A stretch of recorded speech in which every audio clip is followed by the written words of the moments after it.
We're all good. Okay, welcome to episode 8 of Talking Prisoner. Today we have another amazing guest with us.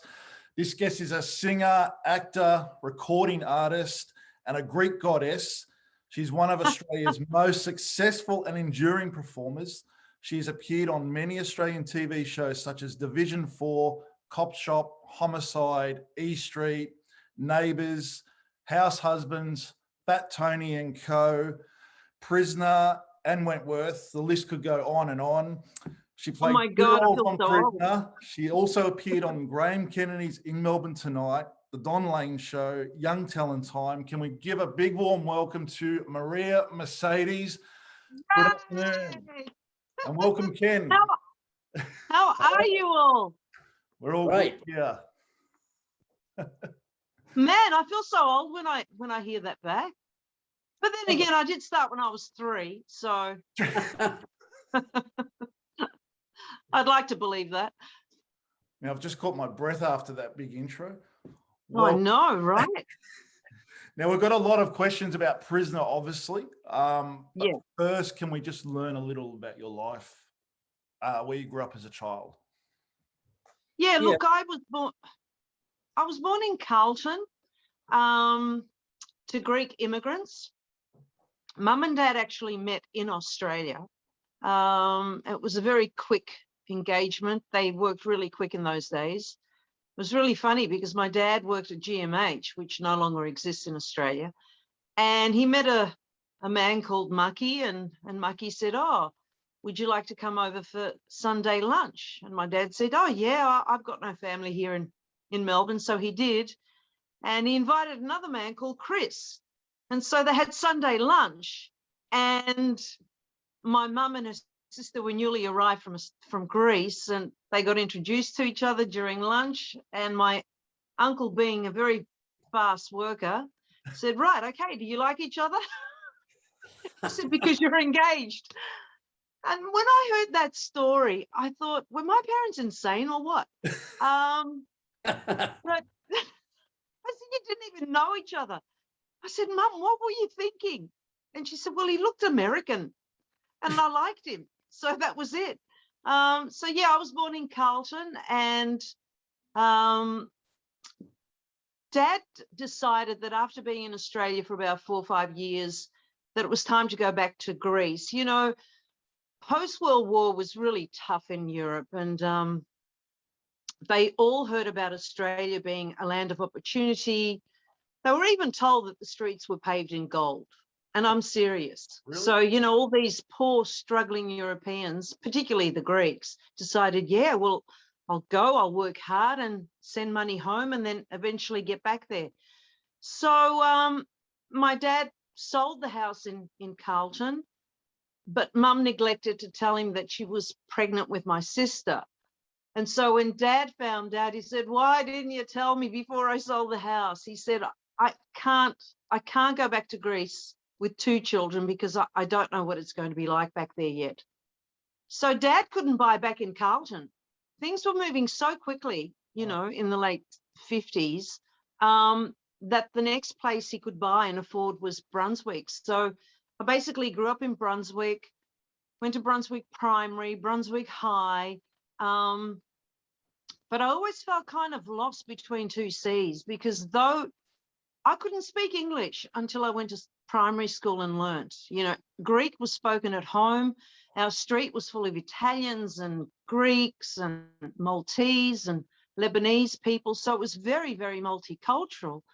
And everyone spoke their, you know, elected languages. So it was quite a shock when I went to primary school and I was hearing this foreign language, which was really interesting because I was watching TV, but that didn't, I think the visuals kind of took over, and I wasn't really listening to the language per se.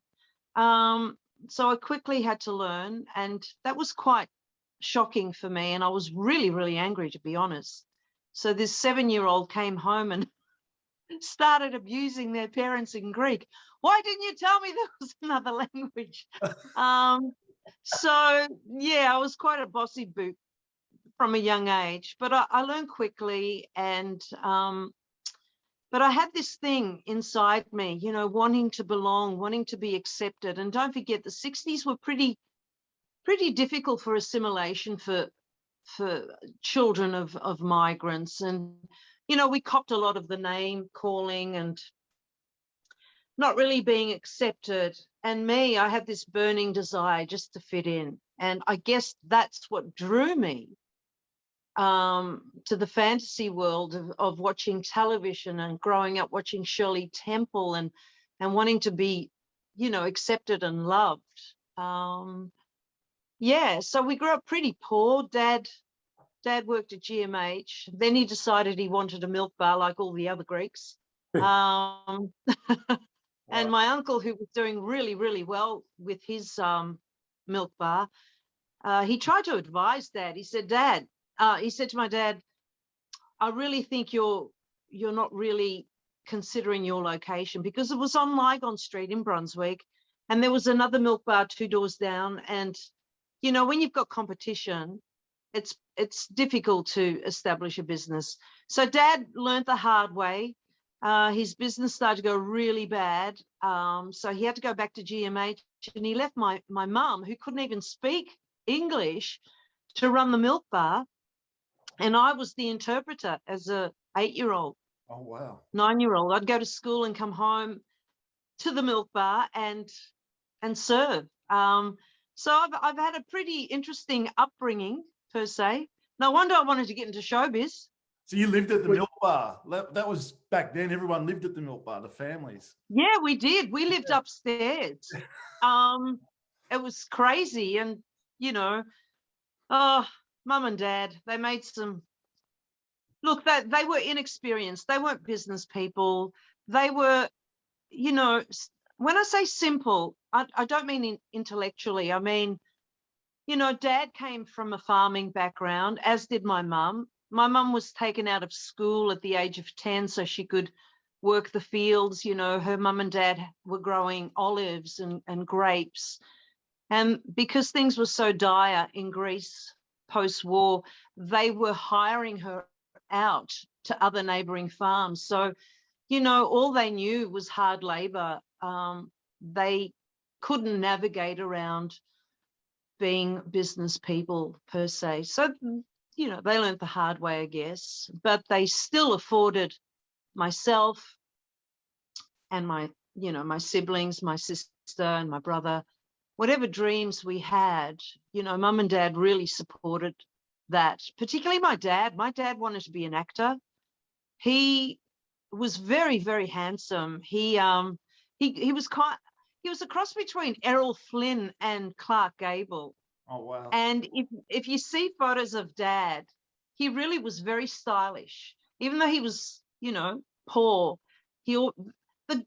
The Europeans, they had that one good outfit that they wear on a Sunday or when they'd go out. And you see photos of Dad with his beautiful hat, fedora hat, and, you know, really, really stylish. So when he was a very young man, probably around 18 or 19, he was in Thessaloniki, because that's where he came from, probably 45 minutes out of Thessaloniki, which is the north of Greece.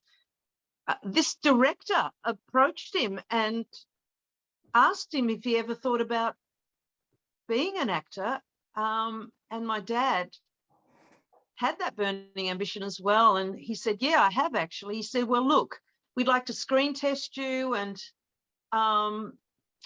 possibly give you acting classes and, you know, groom you to be an actor. So my dad very excitedly went home to tell his dad. And my dad and my grandfather, being, I don't know, very, very old school, he said, what, actors? You may as well be a prostitute. He really was against it.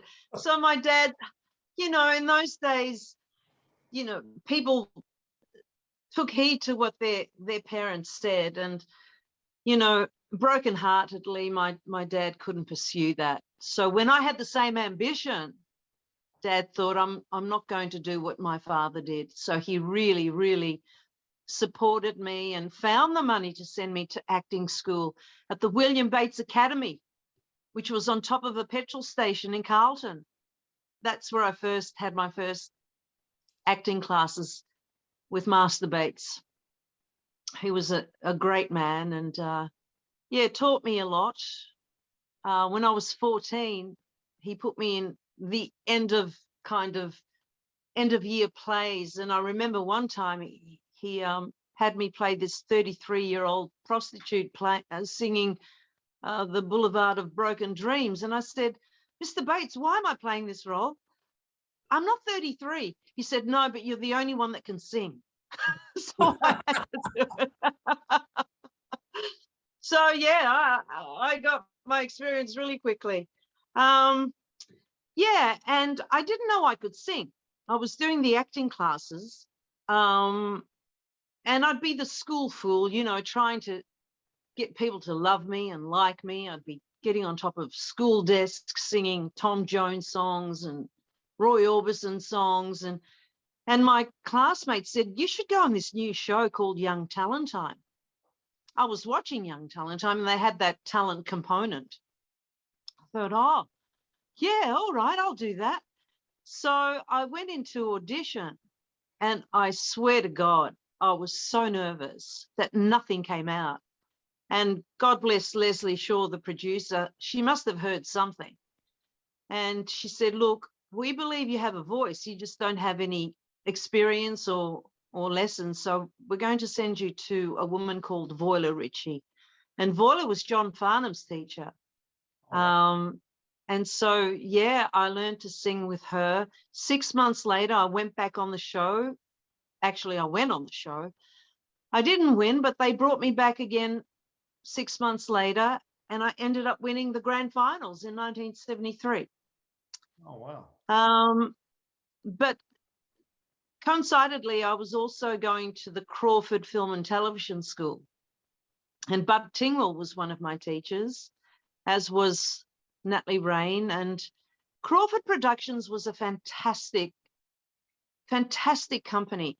They were very, very Hollywood in their vision. They had their drama school component, and they would keep an eye on certain actors. And that's how I got to do all the Crawford shows, you know, like Homicide and Division 4 and things like that. So yeah, that was how it kind of all began. Wow. What was it like having Bud Tingwell as a teacher? Fantastic. You know, he was pretty famous back then, and we were quite in awe of him. But the beautiful thing about Bud was that, unlike other teachers who have their time allocated of how long the class should be, you could be prepared to be there an extra hour, 2 hours, because he would share his experience and his anecdotes and the people he had worked with and the lessons that he learned when he was working in England. So it was fascinating. And I remember a beautiful incident that happened when I was doing Sunset Boulevard in Melbourne. In those days, people could go to stage door and say, well, I'm a friend of so-and-so, I'd like to go knock on their dressing room door, and they would allow that. That doesn't happen anymore. We've got strict security. So there was a knock on my door, and I opened the door, and there was Bud standing there with tears rolling down his eyes. And he just wanted to tell me how proud he was of me. And that's a wonderful thing when that happens. And it happened also when I was doing Nine, the musical. I had a great drama teacher in high school called Tony Taylor. And one night after the show, we were in our dressing room during Nine and taking my makeup off, and there was a knock on the door again. And in walks Tony Sheldon with Tony Taylor behind him. And I just looked into the mirror, and all I could say was, Mr. Taylor, because I just reverted back to being that high school kid again. You know, mind you, I was 30.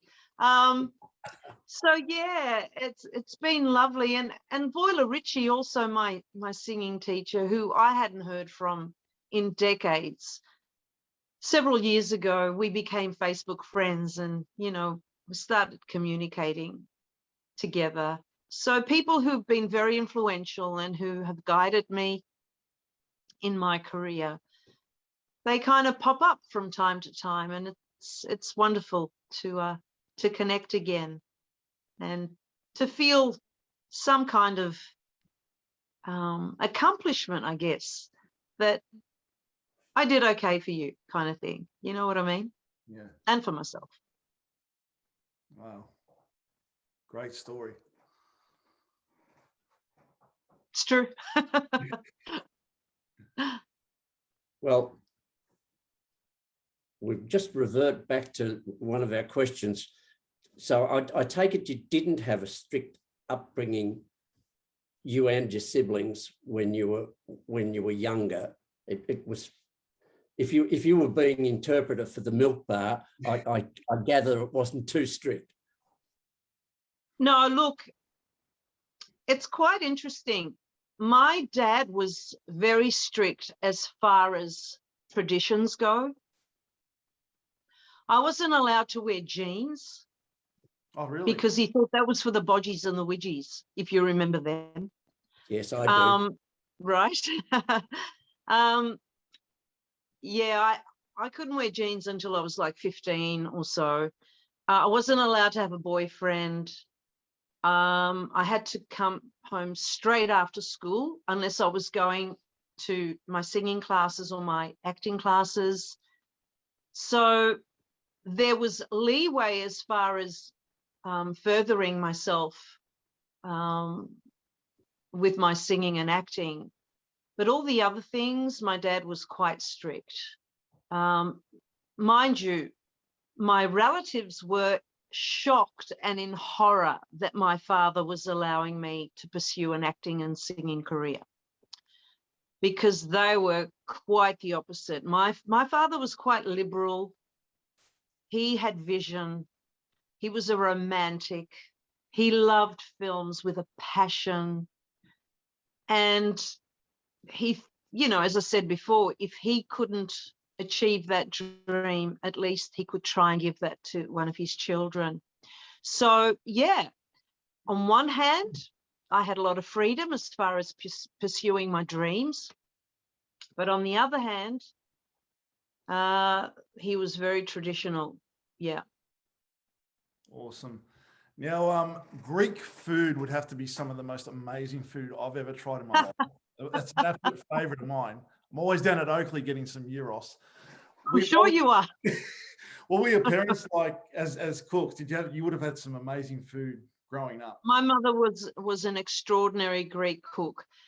She would make her own phyllo pastry. Oh, wow. Yeah, and you know how thin phyllo pastry is. When my mum passed away, the thing that I treasured the most was her rod that she would make the phyllo pastry with. And that sits in my kitchen.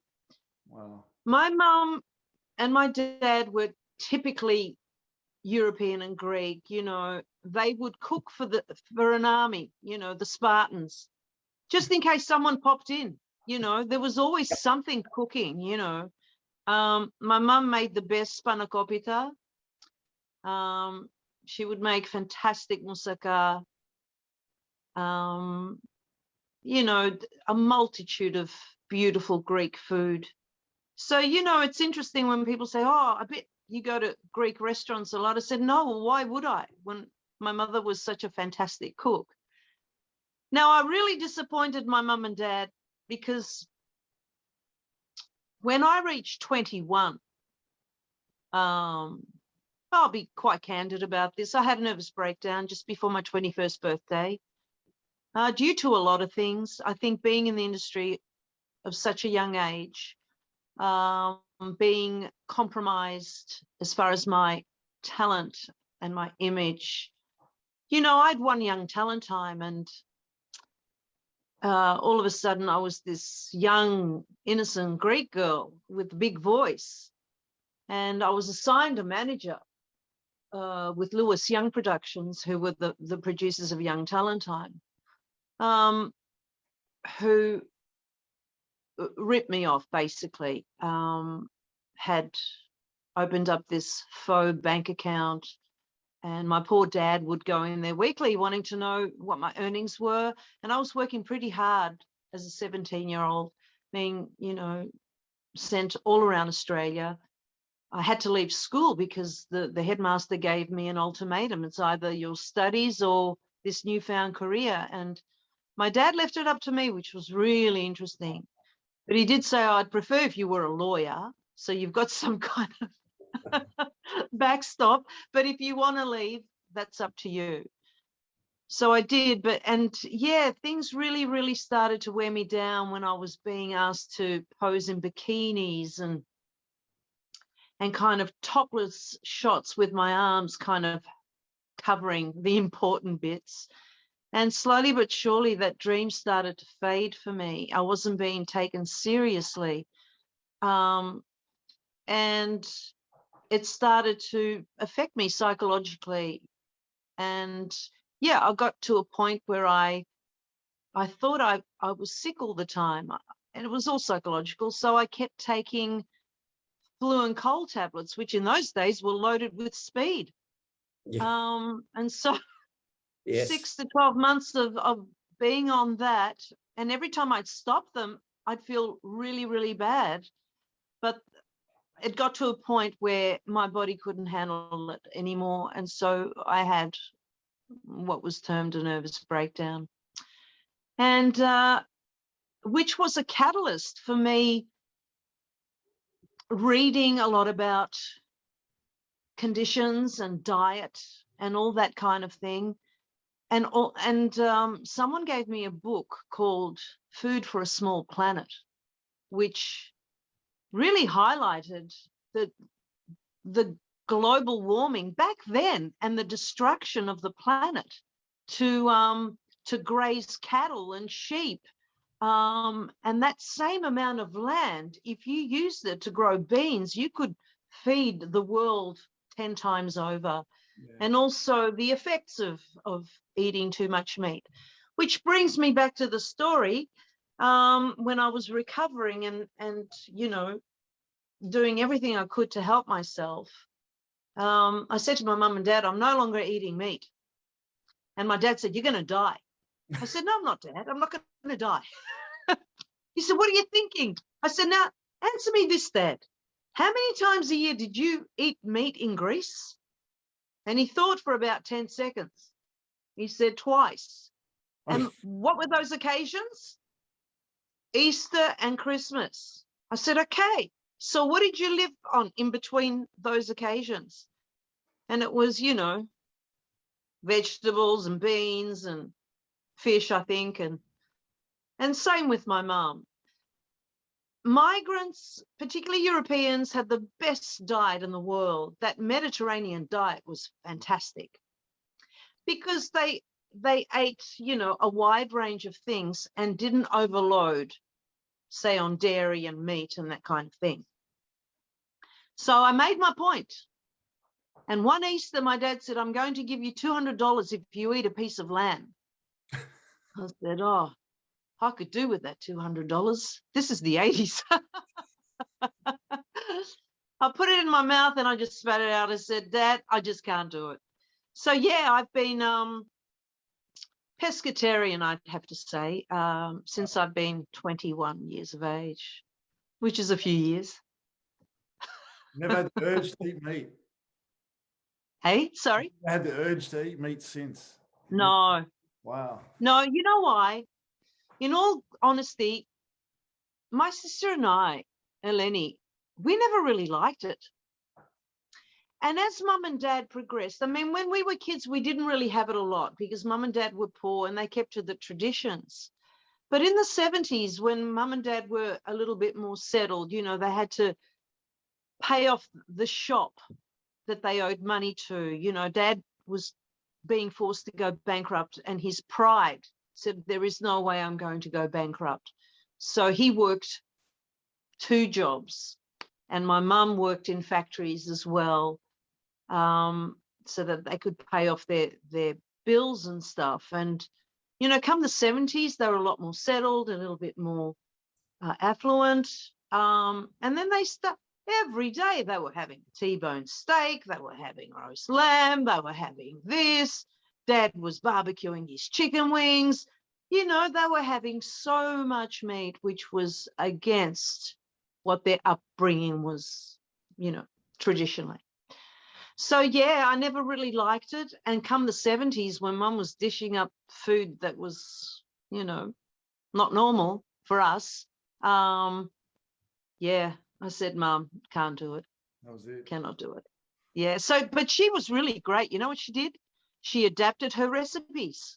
She started making vegetarian moussaka, which was just as delicious, if not more.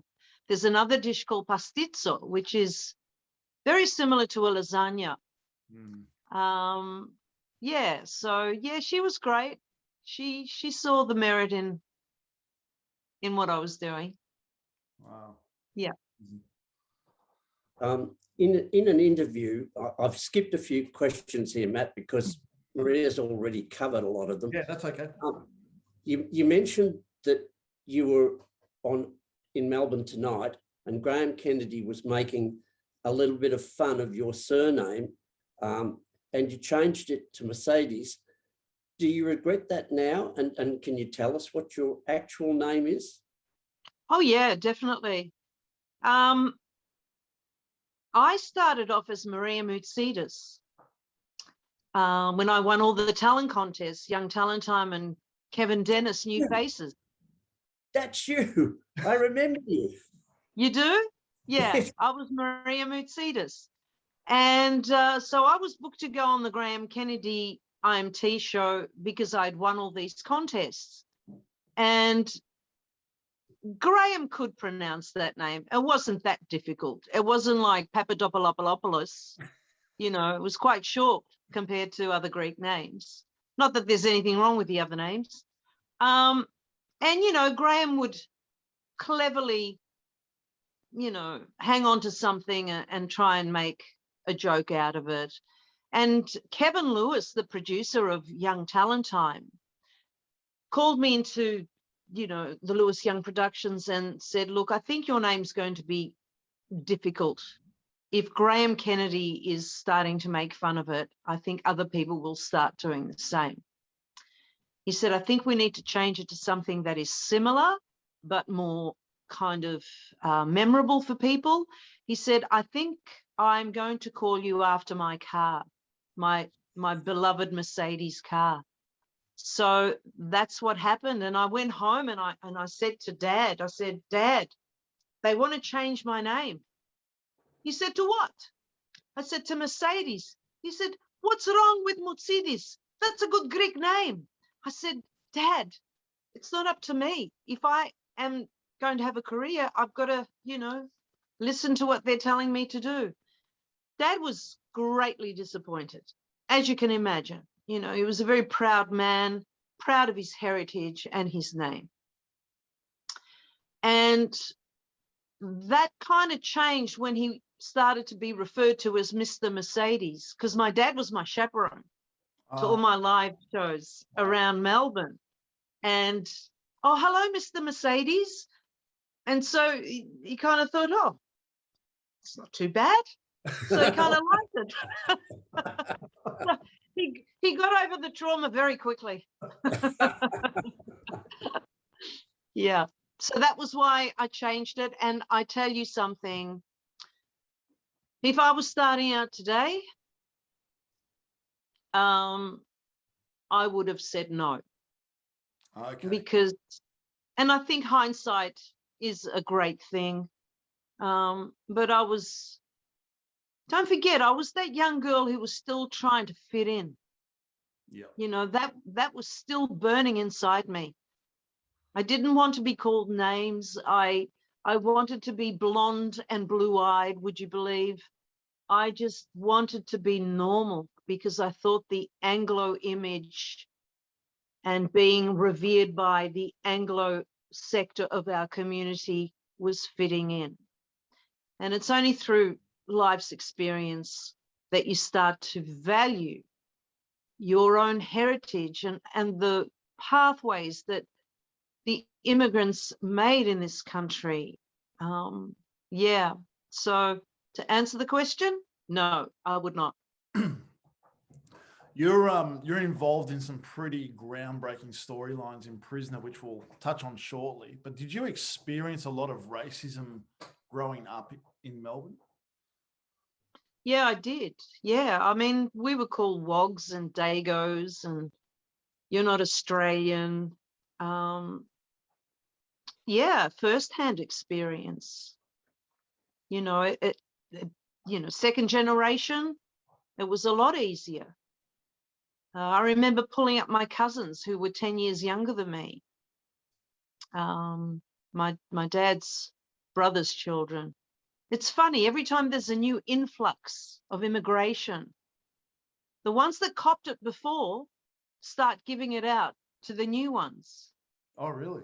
And because the Vietnamese started to make their wave in our community. And I remember my cousins grew up in Richmond, and, you know, it was a conditioning, I guess. Children are conditioned to be racist and to have those thoughts. And so, you know, they're just joining in with everybody else. And I remember I pulled them up and I said, now listen here, everyone has the right to be in this country. This country is for everyone. Yeah. And, you know, you may not have experienced what I did, but I do not want to see you, my cousins, giving out what people of the past had given out to me.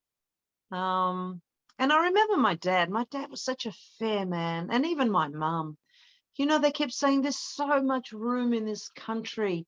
There should be room for many more people to make it their home, you know. Yeah. I have a funny story about Kamal. My mum was working in the factory, and you know, they experienced racism and racist conversations there, and people were talking about Kamal, that, you know, he should go back to his own country. What's he doing here? Kind of thing. And my mum, she said, well, this is his country. He was born here. My mum thought he was Aboriginal.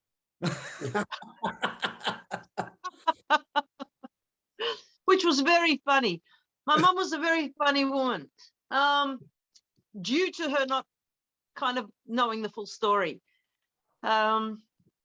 Which brings me to another thing of hers. When Princess Diana got killed, I remember her calling me, and she was in tears. I said, Mum, what's going on? She said, Pavarotti killed Diana. I said, Pavarotti killed Diana? What are you talking about, Mum? He's an opera singer. No, Pavarotti, he killed Diana. And so I turned on the news. Pavarotti was, in fact, the paparazzi. That's how she got it wrong. God bless her. Yeah. Oh, dear. So, yeah. Look, the racism, as I said, you know, kids are quite innocent and they're absorbing their environment. Yeah. Kids don't come up with this. It comes from their parents. Exactly. So they're just, you know. Yes. This next question, I should preface this by saying that we do actually only have 3 days of recording. So we're making an allowance here. You're an animal activist. Please tell us about that.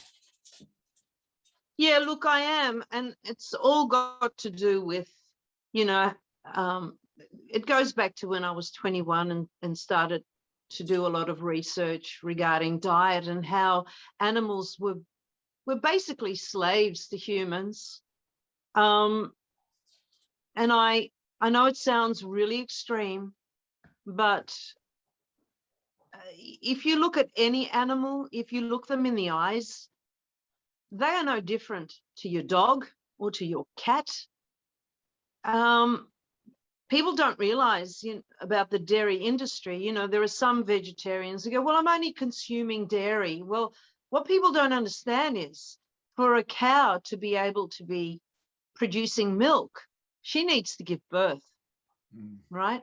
No different to the human species. She gives birth, which enables her to produce milk for us to consume. Now, if that calf is a female calf, the farmer will keep that female calf so that it will grow up and take over from her mother. If it's a male calf, they call it surplus. That baby male calf is not allowed to have one drop of milk. It is sent off to slaughter immediately. Oh, really? Within 24, 48 hours.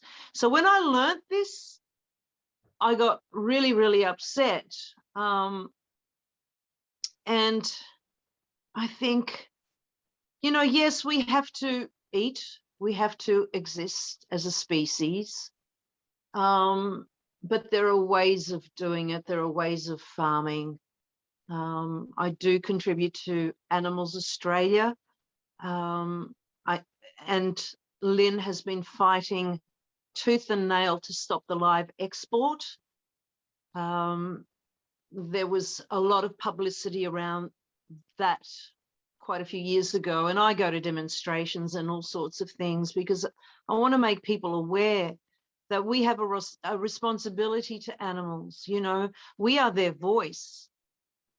You know, it really makes me quite emotional because I love every species of animal, and to think that farmers have no option but to send their cattle and their sheep on these long, arduous, horrific journeys to countries like the Middle East, and only a certain percentage survive that trip because of the horrid conditions.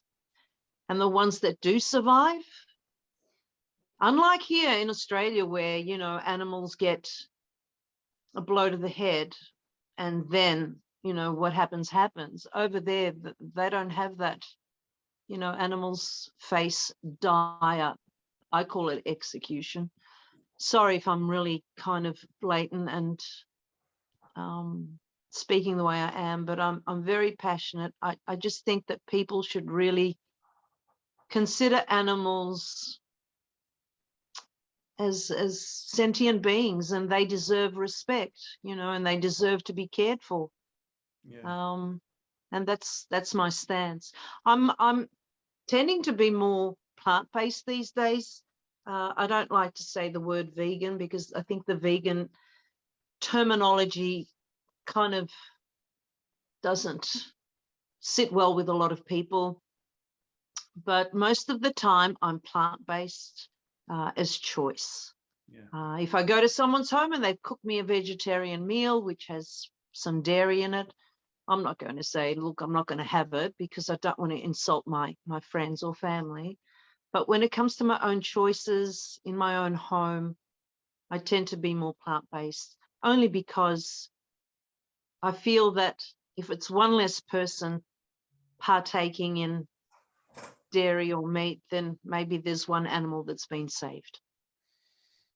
I won't even go to zoos. I won't even go to zoos. And you may ask why. And it's because, look, in Australia, we have pretty good zoos. I mean, the breeding programs are to try and save certain species. But I've been to zoos in other countries, and, you know, you see elephants in these enclosures and they're just rocking from side to side because that is stress. You know, an animal walks for miles and miles and miles in one day, and to be in just one enclosure, and, you know, humans think, well, that's enough space for them. In fact, it's not. I'm against, you know, the lion cannery in places like Africa where wealthy people pay squillions, or maybe not that much, to go and hunt or shoot lions that have been raised by humans and are tame per se. They'll come up to the fence because they trust humans, only to be shot. So that is why I'm so passionate about, you know, the welfare of animals. That's a great. I saw the reunion of the two elephants, the two female Yes. elephants, just Well, yesterday. wasn't that beautiful? And they do say an elephant never forgets. You're right. They're sentient beings, all of them. They are, Not absolutely. elephants. Yeah, correct. And they have emotions and they bond to their young. If you're around a cow who's just given birth and her baby has been taken away, she cries out for days. People don't know this. Wow. They're just like us. No different. Yes. Yes, it's a terribly sad thing. And that's why I admire people like yourself, Laurie Levy. There are many, many people that feel the same. Yeah. Yeah, many, many people. And look, at the end of the day, it's people's choice and people evolve at certain rates. I think you have to have that epiphany yourself. Something has to happen in your life where you have an awakening and, you know, you make better choices, I guess. All we can do is present evidence or, you know, situations to enable examples, to enable people to find out for themselves. You know, even if people stop having meat once a week, you wouldn't believe the impact that that would have. No, it does. It does. It's funny you say that because my partner and I watched a Netflix documentary 2 years ago on how they treat pigs. So I know we're going off topic, but we saw that and immediately we started going plant-based for at least 5 to 6 days a week. And I made That's great. Difference. Like I still eat meat, but not as much. Yeah. And the difference has been, it's amazing, the difference and how you feel. Yeah, exactly. And there was a great doco on Netflix about sports people who are plant-based. Yes, I saw that. Yeah. Yeah. It was actually produced, I think, by James Cameron and Arnold Schwarzenegger.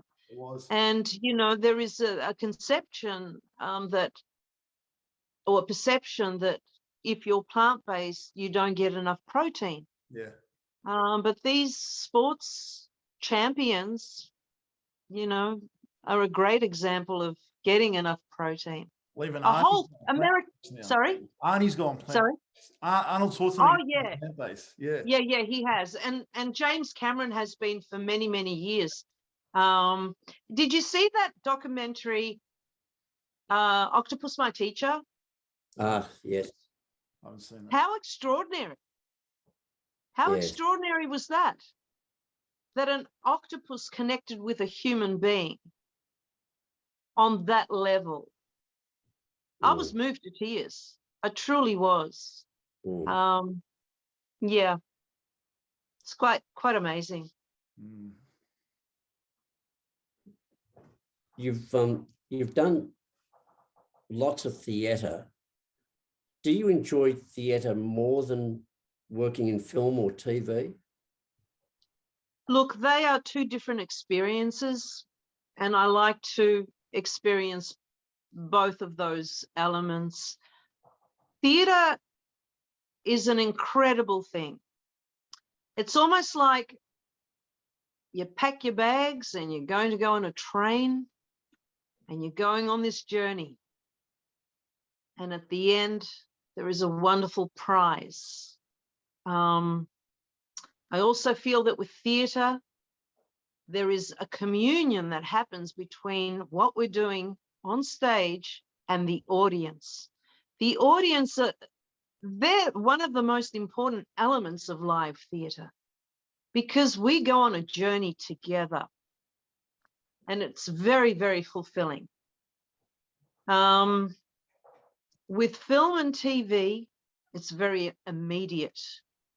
And your audience, or you kind of create a world, and the camera is kind of privy to this world.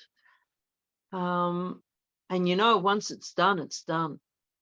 Whereas with theatre, you've got the next night to go out and do it again. So different levels of performance as well. Whereas film and TV, it's a lot more intimate. I know I have to gauge my performance when I'm doing film and TV because I tend to be larger than life. And so, yeah, I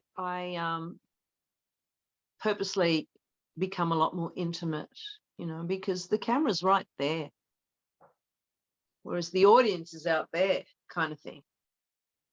So I love them for what they enable me to experience as a performer, as an actor. And don't forget, with theatre, I do more musical theatre, so it enables me to use that other aspect of my craft and talent. Amazing. Now, getting to one of the most amazing shows on TV, Prisoner, which you played 2 parts on, Irene Zervos and Yemil Bakarta. That's right. You came on in season 1, episode 38, so it was the first year of Prisoner. Had you watched Prisoner prior to coming on it? A little bit. Okay. What year was that? Can you enlighten me? Do you remember what year that was? 9. What year was it? 1979. Oh, 79. Yeah. Okay. Yeah. I had just finished doing Patrol Boat for the ABC. I did a great role playing Anastasia, who falls in love with some Arab prince. It was quite fun. And then they shot that out in Sydney. So I came back and my agent wanted me to go have a meeting with the producers of Prisoner. I didn't have to audition. I just went to the office and they gave me the script and just asked me to read it with them. And what did I think? And I said, yeah, it'd be a nice role to play. But I was only in it for a very short time. I think it was only like 3 weeks. Is that correct? Yeah. Yeah. Poor Irene, getting herself into trouble. And do you know that Nadia Tass played my sister-in-law in that? Oh, really? The great director, Nadia Tass. Oh, wow. Yep. Yeah. Yeah, that was a lot of fun. And I bonded with Peter Topano during that. I have to say it was pretty scary the first day. Going back to your audition, you said you didn't have to audition, but what did you think? No. What did you think of the storyline that they gave you at the time when you read the script? Look, you know, as actors, we just want to work. Yeah. I knew that. Look, it wasn't too stereotypical. I'll tell you why. Because this woman, Irene, was newly arrived from Greece. And she was being married off. So it wasn't too far-fetched. Whereas, for example, when I started doing the Crawford production roles, I was cast as, you know, first-generation Australian, you know, teenager. And then I get to my 20s. And the scriptwriters didn't know how to deal with that. They were writing roles for people of my age group as if we just arrived from the boat, my parents' generation, right? So that didn't ring true at all. So therefore, coming back to Prisoner, yeah, she's newly arrived in Australia, can't speak the language, gets herself into trouble, ends up in a place she never thought she would end up, particularly because she felt so, you know, isolated, and this is a new country, and to end up in prison, it was devastating for Irene. So no, I thought it was it was quite legitimate Yeah. and logical. Yeah. Awesome. Mm. You had some scenes with Val Lehman as B. Smith. What was it like working with Val? I didn't know whether Val was B or Val. She was so in tune with her character that I think she stayed in character the whole time she was at the studio. I was quite intimidated by Val, in all honesty, because she was so amazing. Sorry? You weren't the only one. Yeah, very, very intimidated and quite frightened. I mean, I love Val. And we've since, because she was going to do Nine, the musical, with us. And for whatever reason, Val couldn't do it. And so, we became friends and we talked about those days. And I think I did mention to her that how much she intimidated me. She just laughed. But the first day, I remember I was sitting in the makeup chair and Val came in and she was in character because I guess she was like a method actor, really. And she didn't even acknowledge me. She just looked into the mirror and spoke to the makeup artist and said, "And what's she playing?" And I thought, oh my God, what am I going to go through in the next 3 weeks? But, all kudos to her. She was fantastic in that role. Yeah, she's great. Just going back just a step, when you got the part and you knew it was for 3 episodes, would you have liked to have stayed on longer? Do you think they could have grown that storyline a bit more? Of course they could. Yeah. But, if you don't have on the writing team people of a European background who know how to explore the aspects and bring to the fore certain elements and storylines, and it's no disrespect to the writers, because writers, they work hard and do incredible work. But if it's not part of their realm, they'll get to a certain, part of the storyline and journey and go, well, what else do we do? Just give her a happy ending. Yeah, I was disappointed. Yeah. And do you remember much about your first day on set? What it was like being on set the first day? Yeah, look, I felt like a fish out of water, to be honest, because these women had a year or so to establish their territory. And I wanted to do a good job. I was hoping that it would be extended, and it wasn't. I remember Sheila Florence. She was very friendly to me. She said, "Come here, love." I said, "Okay." She opens up her locker and she said, "Would you like a drink?" This is like 10 o'clock in the morning. What was that? Would it be stout? God knows what it was. I said, "Oh, no, I don't drink." She says, "That's all right, but you know where it is if you need some, love." She was lovely to me. Peter Tapano was wonderful to me. And do you know, and not many people know this, and I don't think I've even told Peter, because Peter Tapano and I are very, very good friends. And we became extremely close during Nine, the musical that we both were in.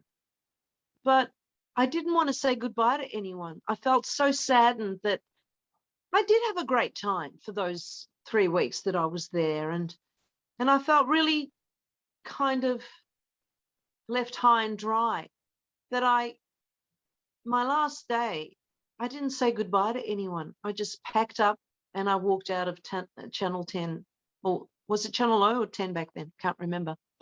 And I just walked out. 10, it was 10, yeah.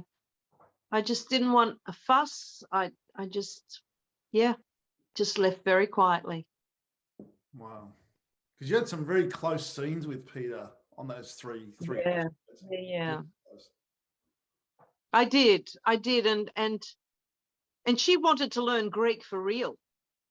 Like I've said, you know, I was teaching her. Yeah, it was a little bit frustrating for me as well, you know, having to play a character that couldn't converse. You know, I would have loved if I could have got together with one or two of the writers and kind of help develop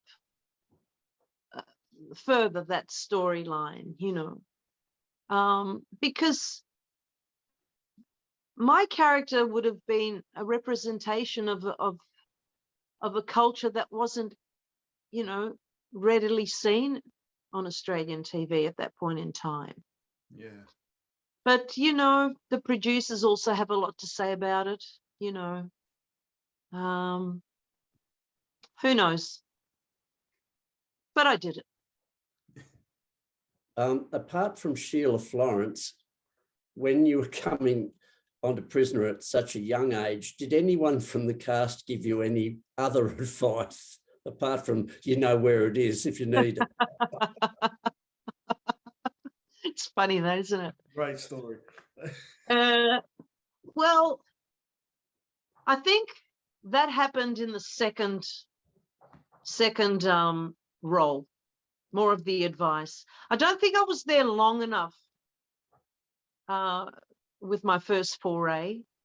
I was just trying to get through it and trying not to make waves and just wanting to do my best. And I felt that there was a lot of tension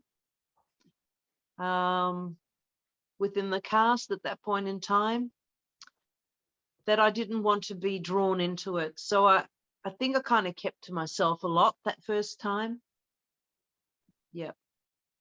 So no, there was no advice given to me other than if I want some grog, I know where to find it. And obviously, it was episode 38 when you came on. Who were you really looking forward to working with? Like, obviously, you knew about Prisoner prior to coming on. Was there someone on there that you were like, I can't wait to really work with that actor?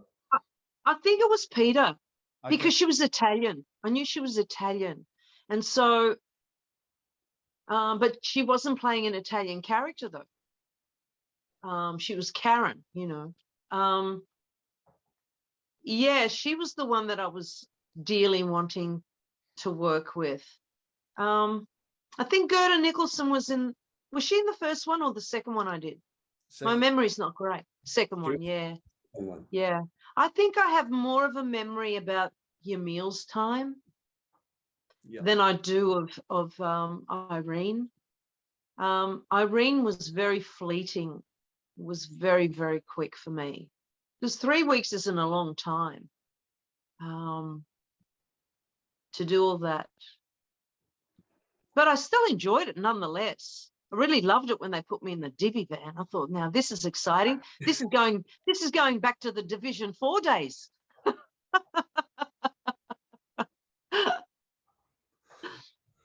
I just want to do a little bit of an episode breakdown of Irene. So season 1, episode 38 and 39, which first aired on the 3rd of July, 1979. And it was written by Sheila Sibley, directed by Marcus Cole, and the cameramen were Peter Hine, Noel Penn, and Ken Mulholland.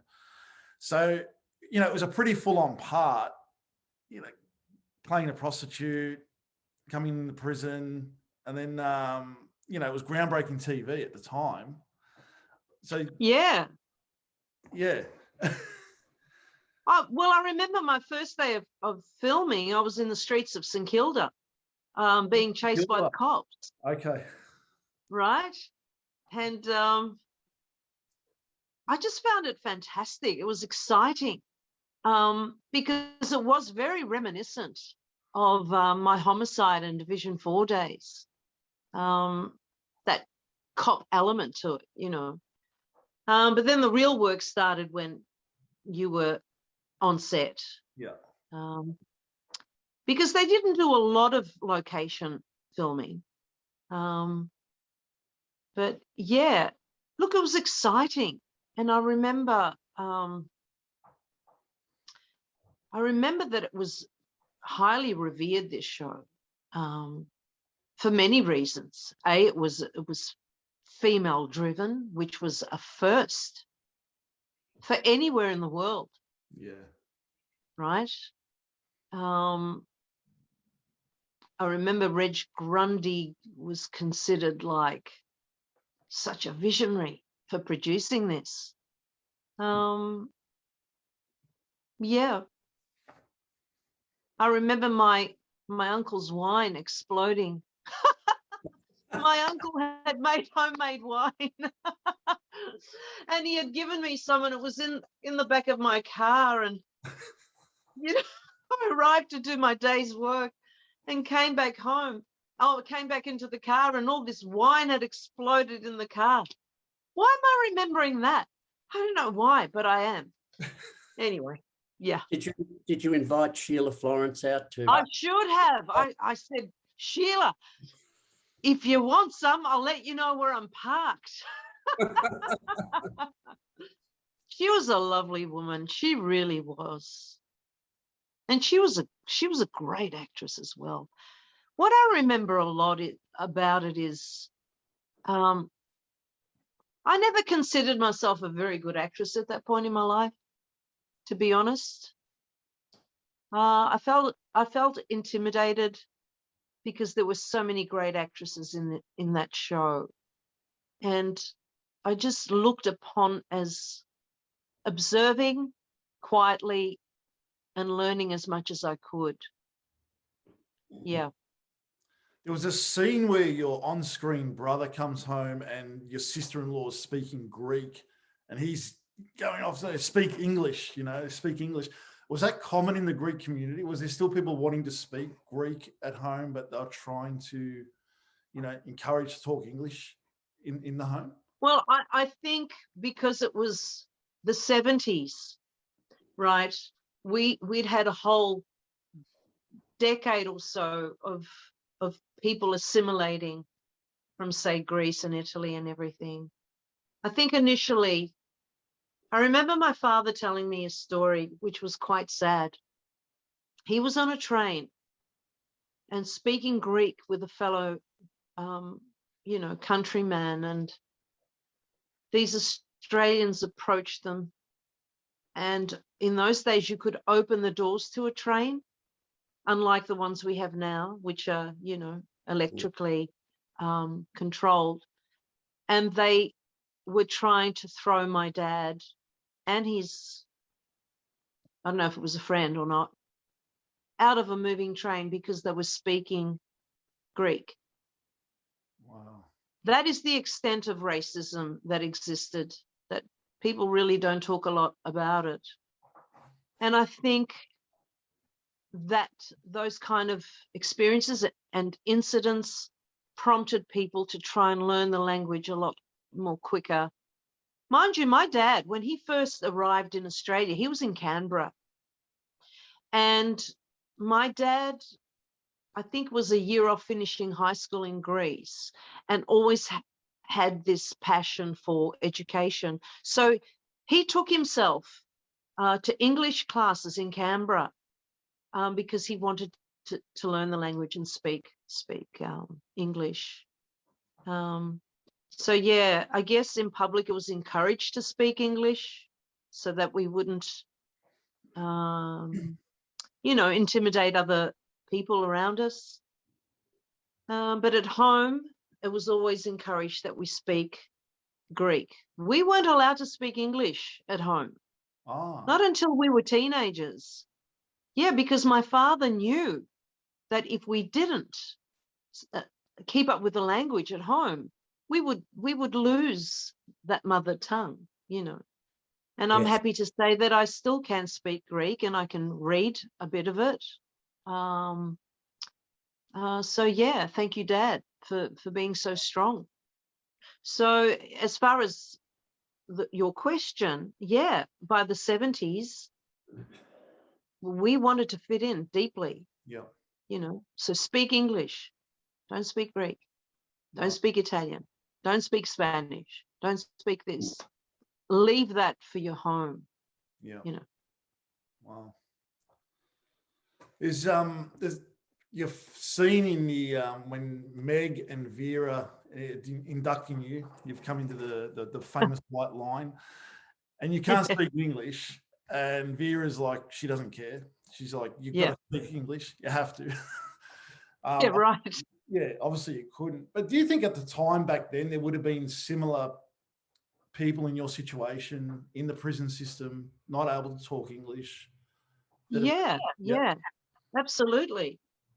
If they had gotten themselves into strife, either by doing the wrong thing or being in the wrong place at the wrong time, yeah, I'm sure. I don't think these storylines were just plucked out of thin air. I think they would have done their research because the show had such integrity. Yeah. They just didn't just write something for the sake of writing it. I think they would have done their research as far as how many non-speaking, English-speaking prisoners are in, the correction system at the moment. They wouldn't be hard to visualize what it would be like. I don't think it was stretching the truth at all. Yeah. I think it would have been exactly like that. Yeah. And how frightening for these people, to find themselves in this situation. And I think that's why I think the show's had such longevity and such a huge fan base. And this show also prompted similar shows of its nature, in America as well.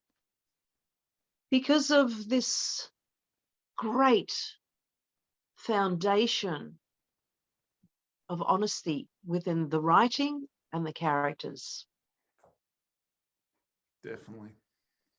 You had some pretty interesting scenes and some great scenes with Fiona Spence.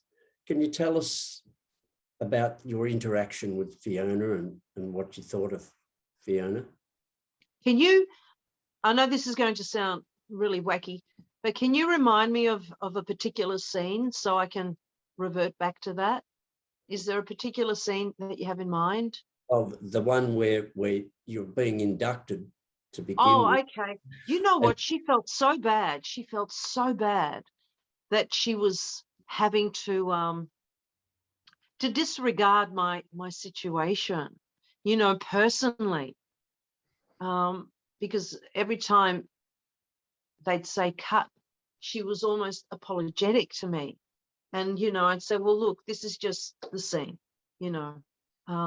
but I think she really took it personally that she had to disregard the situation and Irene's inability to be able to speak up for herself and to agree to what was going on. I think that didn't sit well with her at all, with Fiona. Wow. But she's an actor, so she just had to fight through her personal, feelings.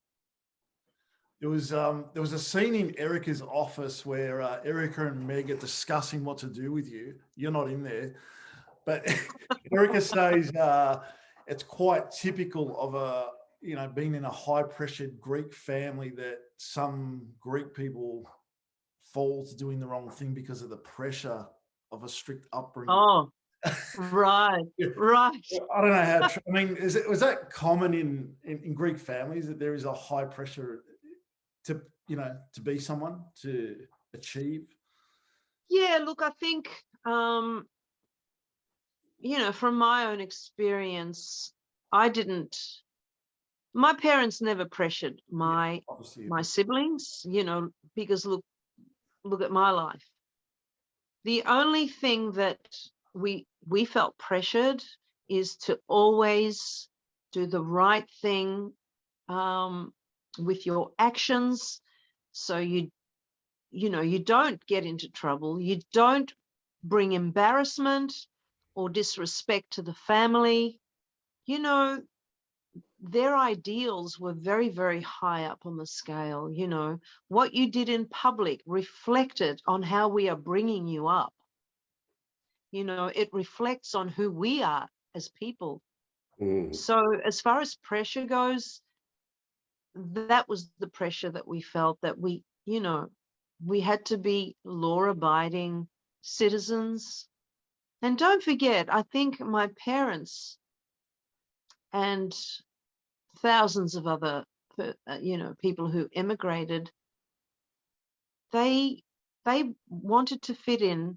They wanted to embrace the opportunities that they didn't have in their own country. And they also wanted the respect from the community, be it fellow Europeans or be it, bona fide Anglo-Saxon Australians. They just wanted to give and to receive respect.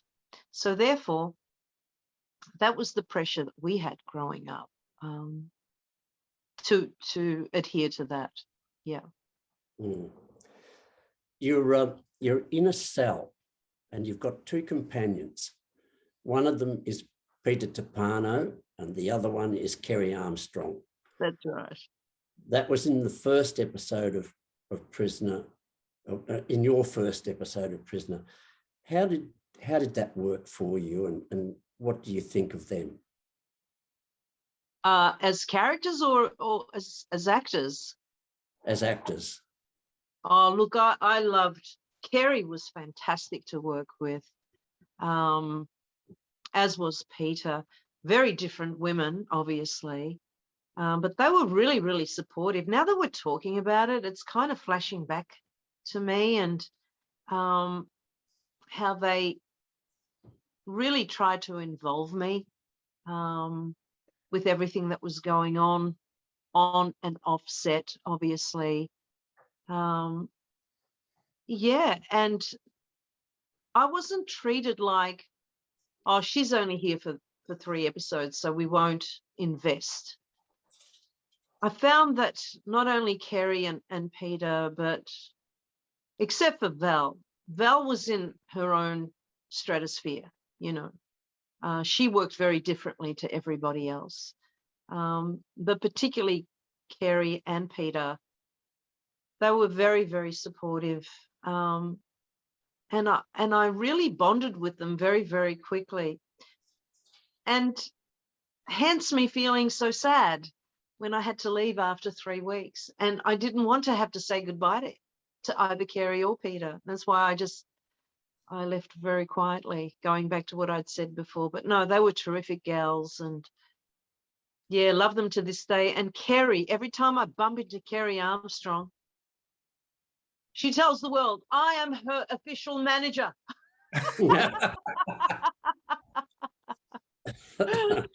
I don't know where she got that idea from, but every time I see her, she gives me the biggest hug and she tells people around her, I am her manager. If you need to book Maria Mercedes, you must come through me. So isn't it funny? Even though I only spent 3 weeks there, I guess it was such an intense and closed off environment. And, doing work of that nature, you don't forget anybody that you work with on Prisoner. You truly don't. I think because everything was heightened. Everything was a lot more loaded. Everything was, we knew that what we were doing was important work that was highly respected. So, yeah. Yeah. The next thing I want to talk about, and I'm probably going to steal Ken's question as well, so I do apologise, Ken, but there's a scene in the rec room and Peter Tapano introduces you to the other inmates and Lizzie's there, and then Monica Ferguson, who's like the typical Aussie larrikin knockabout, she finds out you're Greek. She starts calling you names like Dago, and you've put other families out of business by taking over fish and chip shops and milk bars and things like that. So obviously we spoke about the racism, but how did you find, were those scenes confronting, actually, you know, hearing it on They were. And it was a fine line for me between acting, and it really brought up a lot of things for me. I think the emotions that I was feeling as Irene were coming from a very real space. It was reliving my childhood, but it felt there was more impact, I guess, having to hear that as an adult. You know, I'm not a method actor by any means, but there is so much of yourself as an actor that you allow yourself to be so open, and you do go to places that seem very, very real. And for me, as Irene, having to hear that again, it didn't sit well. It didn't sit well as Irene, and it didn't sit well as Maria either. It was so close to the bone. Yeah. And that was one of my next questions, was where I could see emotions in your face in some scenes. I mean, obviously that's where you drew on it triggered it. Really, those words really triggered the response. You know, I wasn't really acting, I don't think. I think elements of myself were emoting. Yeah. Very strongly. Yeah. I mean, obviously the other actors didn't mean those words, but it was. Oh no, of course, and they felt so bad as soon as we hear cut. I'm so sorry, I'm saying this to you. You know, whereas Val never apologized. She was beat 24 hours. Yeah.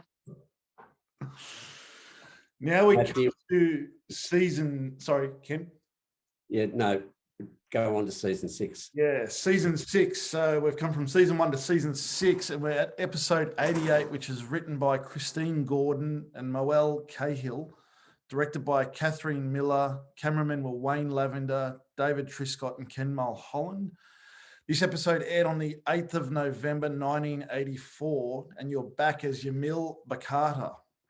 But first off, as Jane Doe, because you've been charged with dangerous driving, failure to stop at an accident, driving with no license, and theft of a motor vehicle. And you're acting like you can't talk English. Yeah, well, I had to get off it somehow.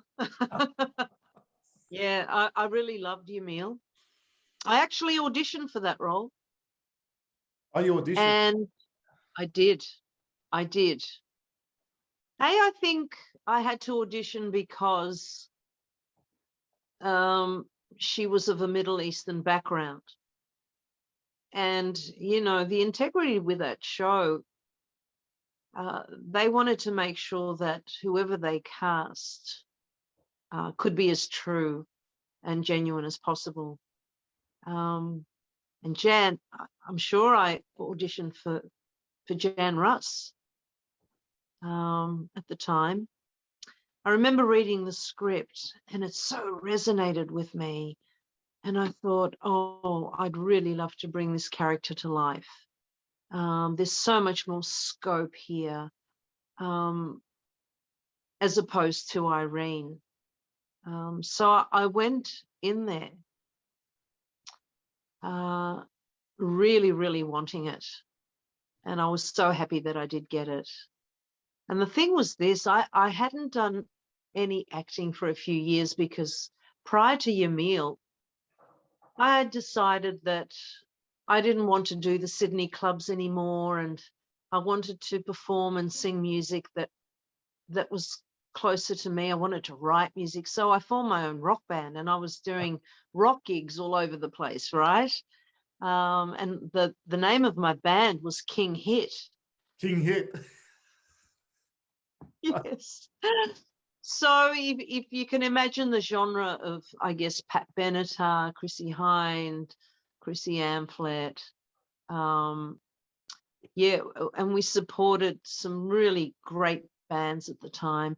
But unfortunately, doing 12 gigs a week at one time of rock and roll really, really affected my voice, and I lost the top end of my voice, and I instinctively didn't want to sing for at least 12 months. And I went back to drama school with John Gauchi, bless him, who's no longer here.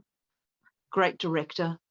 He directed I Can Jump Puddles for the ABC, and had a professional screen acting school with his wife Louise, which was purely for established actors, not people starting out.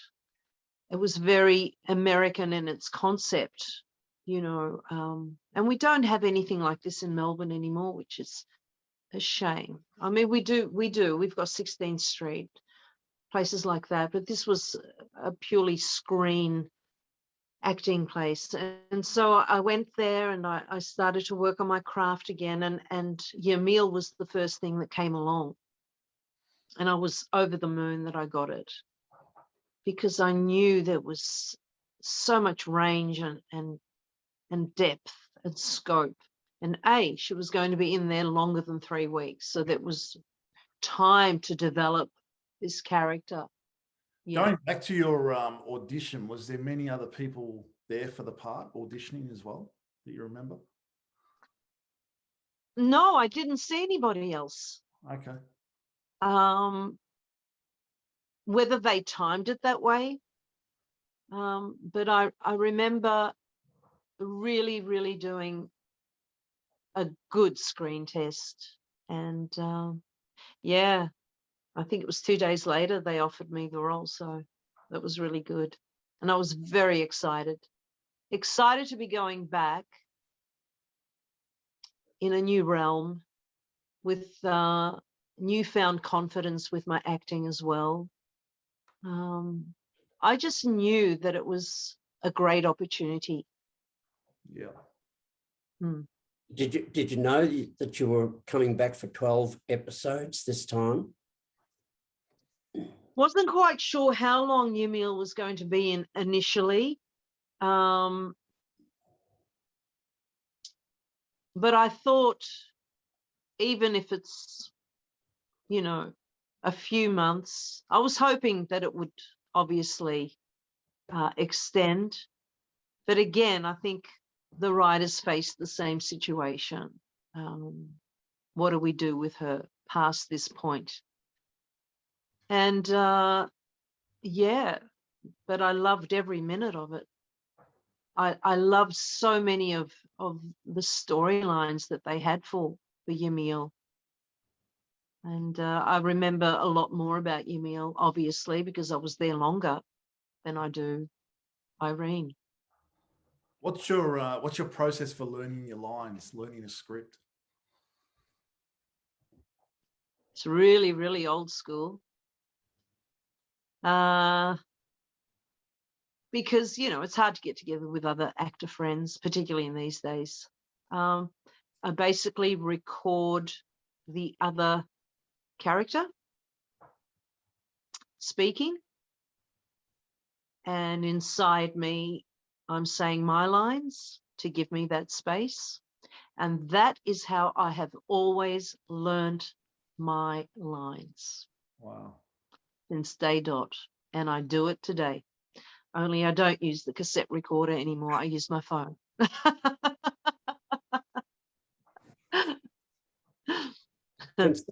Considering that Prisoner was now in season 6 and was very established, a high rating show at the time, did you feel a little overwhelmed coming back the second time around? There was trepidation, I have to say, because, you know, I couldn't help but remember what it was like when I did Irene, and I didn't want to have to feel that same kind of pressure again. But it was a changed environment. There was no longer that air or kind of hierarchy per se that existed when I did Irene. And there was one woman who made sure that none of that crap infiltrated into the present.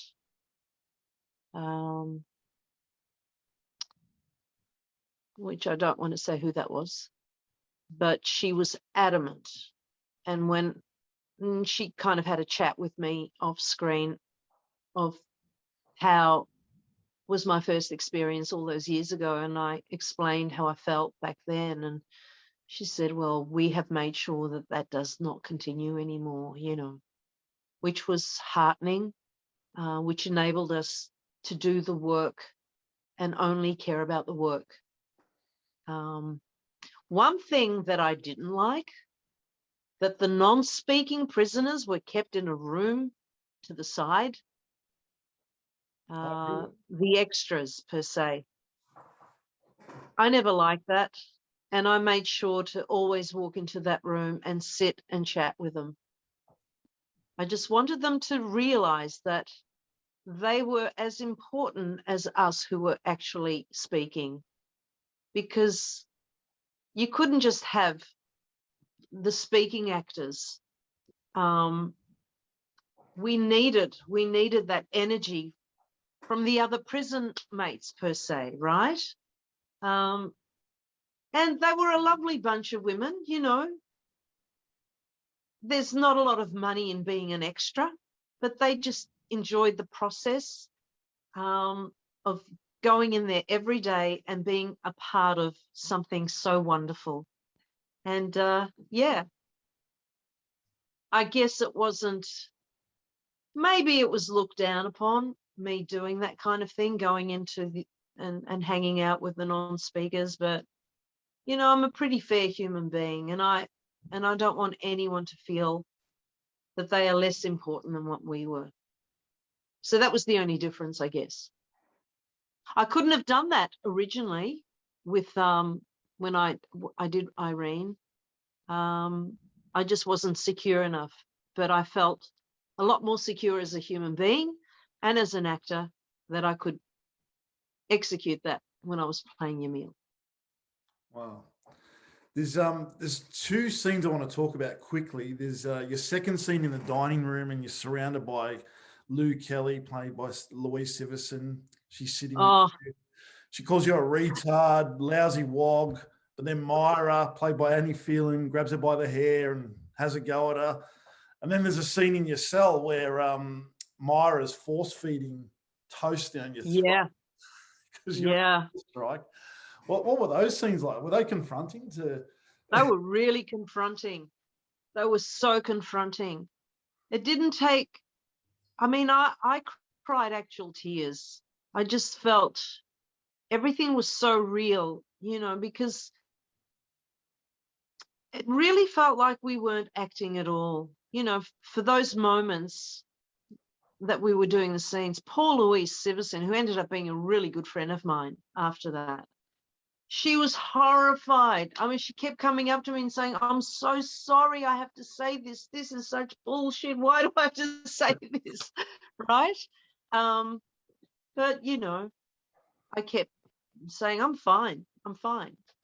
But particularly having to vomit that food up when they were trying to force feed me was awful. I do remember doing the scene that I auditioned with, which was a beautiful, poignant scene about reminiscing about her country, about her people, And I guess I was speaking for many, many, many people. I put myself into my parents' realm as well, you know, having to leave a place that you love so dearly and people behind, and being in a foreign land. I mean, those things resonated so deeply and truly with me. And I'm going to reveal something that I guess even the other actresses wouldn't know to this day. But I started to do the scene, and I felt that I hadn't got to that deep place to be able to execute what I wanted. So I feigned that I forgot my lines, which you never do. I said, "Oh, sorry, I forgot my lines." And so the girls, they go, "Oh," because, you know, we just wanted to get it done. You know, they were long days on those sets. But I knew I did lie. I didn't forget my lines. I just didn't feel that I was connected to where I should have been to be able to bring the truth to that scene. Was it Judy McBurney, was it? Oh, the one, yeah, with played Pixie. Yeah. She said, "That's okay. That's all right. She just forgot her lines. That's fine." And at the end, when I finished, she said, "That was so good. You should put that on a show reel." I thought, what's a show reel? Yeah. Yeah. So I loved every day, every moment. I just couldn't wait to get to work. I just enjoyed it so much. And I remember one funny thing that I remember that the girls were eating a lot of. Isn't it funny?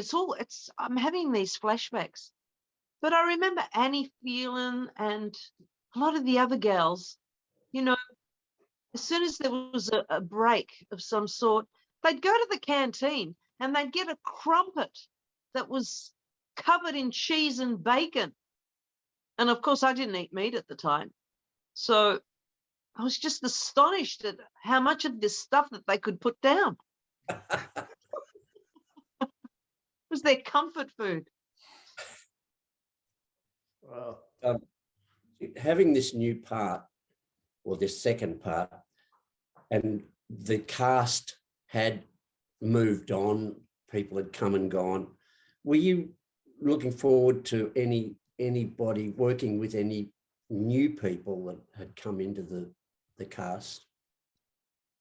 Yeah, I mean, you know, obviously I had hoped that Kerry and Peter was still there, but obviously they'd moved on and done some spectacular things within the industry. I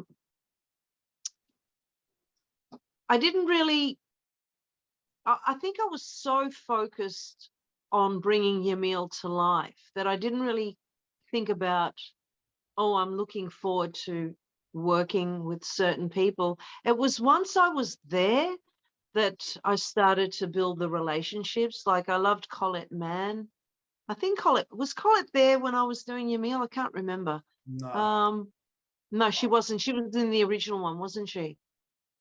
The first one I did. I tell you, there was a great actress who I really, really bonded with, and I forget her name now, but she was the daughter of the casting woman.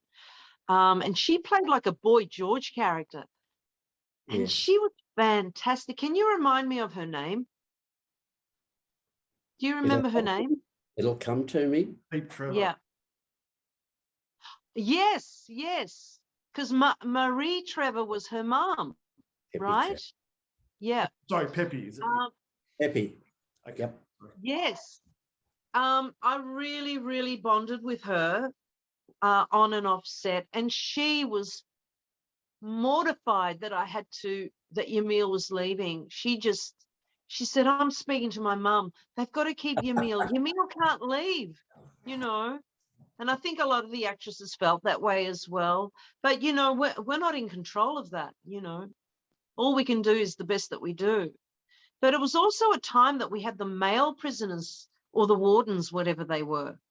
And I remember, I think the greatest impact of a scene that I've ever really experienced on film was when my Quran was torn, and that I retaliated very dramatically, I must say, when I went into his room, and we could only do that scene once at the most.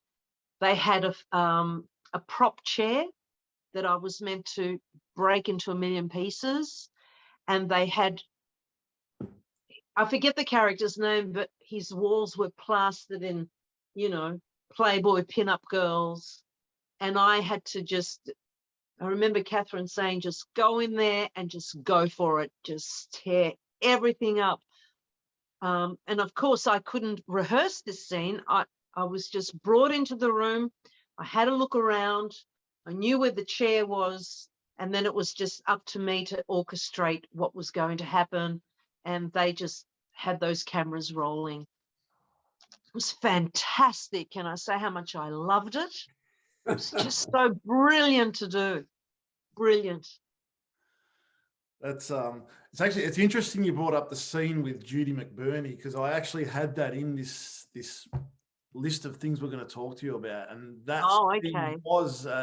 was there because I was going to ask what emotions you drew on to play that scene so well. So I'm glad that you've you answered that for us, because I could see that as well when rewatching it a few weeks ago. Yeah.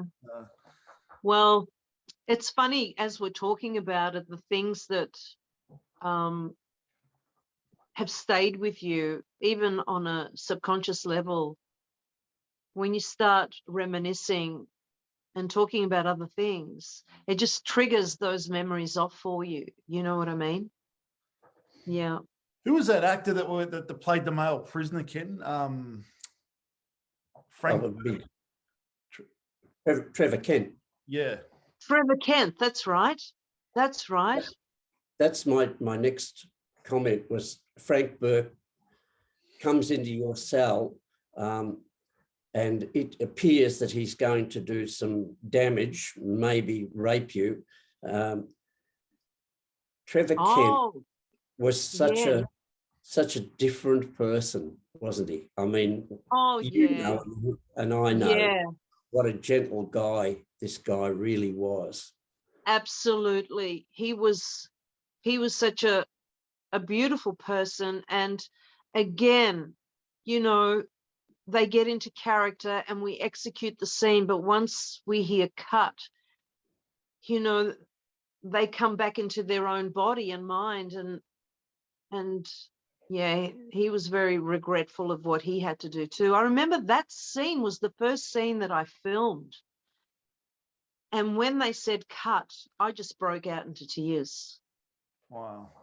It really, really affected me. He was so good and so believable that I was transported. I was no longer in my body. It felt so real for me, so that when it did end, I felt the effects quite deeply. Yeah. Yeah, it was pretty, the scenes you filmed were very, you know, the emotions that you drew on, you could see it in the face. I mean, it was, and just re-watching them again, it was brilliant, brilliant acting. I haven't seen any of that. You should. Since then.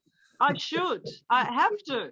It'd be great to revisit after all this time. I think, yeah, it'll be a wonderful thing to do. Yeah. There's one thing I did notice about that period. I'm not sure if you might know Maria or Ken, but Gerda's arm was in a sling. Had she had some accident at the time? Because I know it wasn't on the show. I'm not sure. I don't really remember. And you know, I worked with Gerda in 9. She played Guido Contini's mother. So I worked with Peter and with Gerda in 9. Gerda was such a beautiful person. Oh my goodness. If there ever was any personification of walking serenity, it was Gerda. She was just, what a human being. Just beautiful, gorgeous. Yeah. Yes, yes, she was that and more. And more, and more. Because I think I actually worked with her in Bluey as well. With John Dietrich. Yeah. Going on to season 7, episode 1, which was written by Coral Druin and directed by Steve Mann. The cameraman. Oh, Steve. Yeah. Steve, yes. The cameramen were Wayne Lavender, Barry Pullen, and David Triscott, and this one first aired on the 24th of January 1985. There's a great scene where we find out Jane Doe's actual name. You're in the cell with Marlene, Myra, Judy, Bobby, and Pixie, and you tell them all that you are Yemil, and that your husband hates you, beats you, and that you ran away and stole a car and didn't know how to drive, and that you bring shame to your husband. It was such a powerful scene. Did you do any research to develop the character and her backstory? And do you think that there are women from other cultures in jail to protect or because of their husbands? I think growing up, we did have Middle Eastern, Turkish people in our neighborhood. And I just saw how far more strict their lives were as opposed to ours. I did read up on the Islam religion and how important the Quran is to them as well. I needed to have that knowledge. But I wasn't quite sure as far as my character's cultural background through research per se. Because don't forget, it was the days prior to, internet and Google.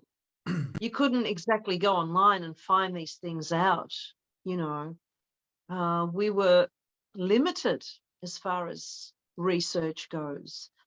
I did a thing for the ABC called Inside Running, and I did play a Middle Eastern girl then.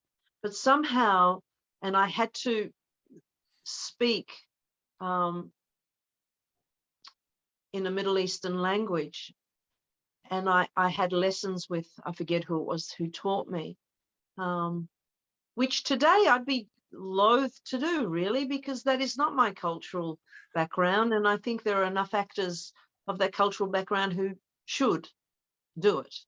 So to answer your question, there wasn't the means to do a lot of research per se. How I got away with it was, it was a different religion per se. It was a stricter culture, yes, that I had experienced as a child, viewing families of that cultural experience. And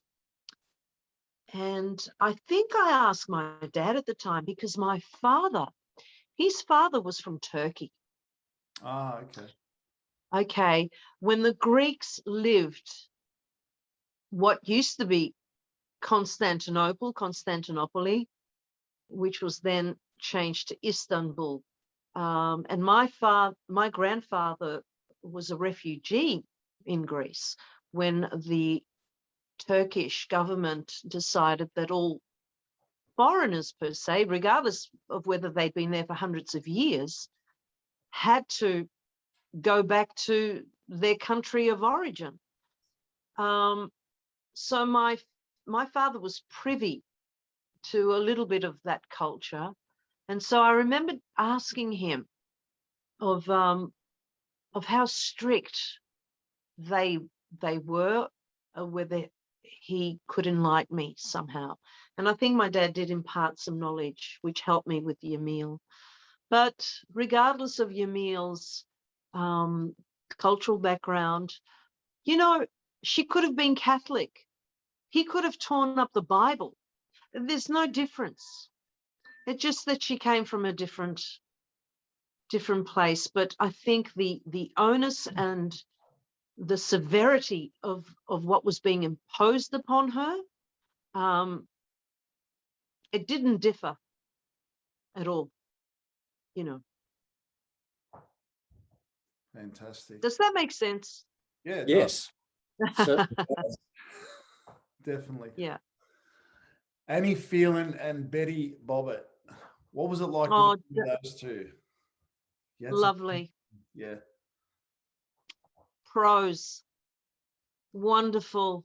No ego. There for the work. The sisterhood. There was a huge sisterhood amongst that cast. And respect, which I didn't experience the first time around. Just beautiful, beautiful women, and sadly no longer with us. How fortunate I was to work with them, right? And whenever I would bump into them in the years that followed, they had never changed, and they remembered everything that they experienced with you. And I'll tell you, the last time I saw Betty was at the Vic Market here in Melbourne, because we had gone to, it was a rally to save the heritage sheds of the Vic Market. Oh, And right. she was there. She was there. She was in a wheelchair. She wasn't in great health. This was a few years ago now. But she was so excited when she saw me, because I went up to her and I said, Betty, it's Maria. And she said, she was so excited. And she said, oh, we must get together for a coffee. I said, I'd love that. I think we were Facebook friends, or we became Facebook friends after that. But no, those women, they come from an incredible, incredible line of wonderful actors, but also human beings. So, yeah.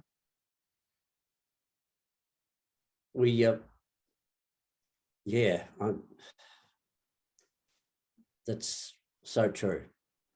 It is true. And I think the business back in those days,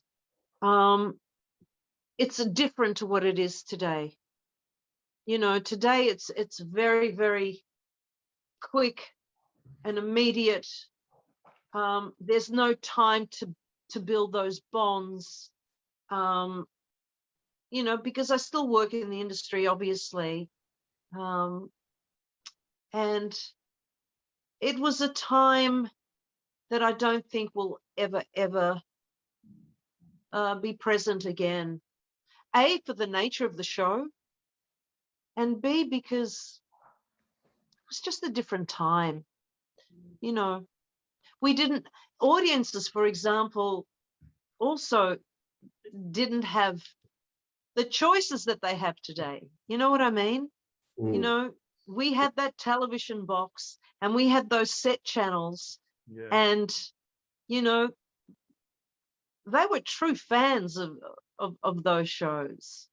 Whereas today, you know, if people's attention, if they're not interested within the first 10 seconds of a program, they'll just switch to something else, you know. So we don't even have the luxury of people committing to a show as deeply as what they were back in the day. Yeah, different time. Yeah. We now come to some fan questions. This one's from David Beards. Some people have noted that a Melbourne film is a distinct genre of Aussie film. apparently you were in a film called Head On, correct? Yes. And could that be described as such a genre? A Melbourne film? Yeah, look, I think, it was very Melbourne in its intent. Don't forget, it was a book by Christos Tsiolkas called Loaded. And it dealt with, for those who haven't seen the film, it dealt with a young Greek boy who was, fighting a lot of wars within himself and culturally. He was gay, but because of the culture he was growing up in, the Greek culture, he had to do the right thing by his parents and, present himself as being a straight boy. I played his aunt, Tasia, which she was more of a friend than an aunt. In our culture and a lot of other cultures, you call someone an uncle or an auntie, even though you're not really related. It's just a form of respect. And so there is a great scene in that film where I read the Greek coffee cups to him. And I basically know what's going on with his private life. And I tell him very distinctly that you can be who you want in your private life, but you must get married and have children and keep that facade up. The Greek community, which is the largest Greek community in Australia, is in Melbourne. So it was very, very much pointed towards, the double standards, I'm afraid to say, that do exist in many cultures. So I do think that you could not have made this as a Sydney film. I think Melbourne films have a real flavour of their own, because we do differ. I think we differ a lot, Melbourne to Sydney. And I've met Greeks in Sydney. I've got family that live in Wollongong. I just think their lives are a lot different. I think we in Melbourne have held on culturally to everything about us that makes us Greek a lot more deeper and stronger than I would say anywhere else in Australia. Don't forget, Melbourne is either the second or the third largest Greek community outside of Greece. Wow. So yeah, I do feel that this story, Head On, was distinctly Melbourne. And a lot of the films that we make down here, I did another film called The Taverna recently. It was a small role, but quite an important role. And again, it was a Greek story based in a Greek taverna with a lot of other different cultures in the mix. But again, that was very much Melbourne location, but also mentality. There is a different mentality in Melbourne. So our films, Melbourne films, yeah. And though they do translate to other people who are watching them, you can look at a Melbourne film and go, yep, that is a Melbourne film. Yeah. And Sydney, you can look at a Sydney film and go, yeah, that is distinctly Sydney. Yeah, you can tell. Yeah. Yeah. Davey Johnson says, "Hi, Maria. You're one of the very few actresses to have starred in both Prisoner and Wentworth. Which did you prefer?" Love Davey Johnson from the UK. And also Bree Marshall asked, what was more fun, Prisoner or Wentworth? Do you know, it was so strange to go. Again, I had to audition, right, for Wentworth. And I just thought the irony of it, having had done Prisoner, and now I'm playing a friggin' detective. But it still had a Middle Eastern flavor to it. So there was a conduit, right? Mm. Look, I think they were, fun and different within themselves. It was interesting for me to observe the different style of filming in Wentworth as opposed to how we did scenes in Prisoner. In the Prisoner days, a scene would start and end, whereas in filmmaking these days, they do the master take, and then we could go in and do close-ups and maybe do from the beginning to this point in time, or the middle to the end. And I think the directors, it's interesting because I worked with Catherine. She directed my first Wentworth, and she had directed my first Yemil as well. Oh, wow. So she had done the transition from Prisoner to Wentworth. So yeah, I think if only we could film the way we do now back then. Isn't it funny? It would have made it a lot more easier, I guess. I guess it was harder filming in Prisoner than filming how we film these days. You had far more interaction, I guess, with the directors these days than what you did back then. But certainly we, is that a little dog in the background? That's Benny. Hey, Ben. Yes, I agree, Ben. Absolutely. You're absolutely right. Ben.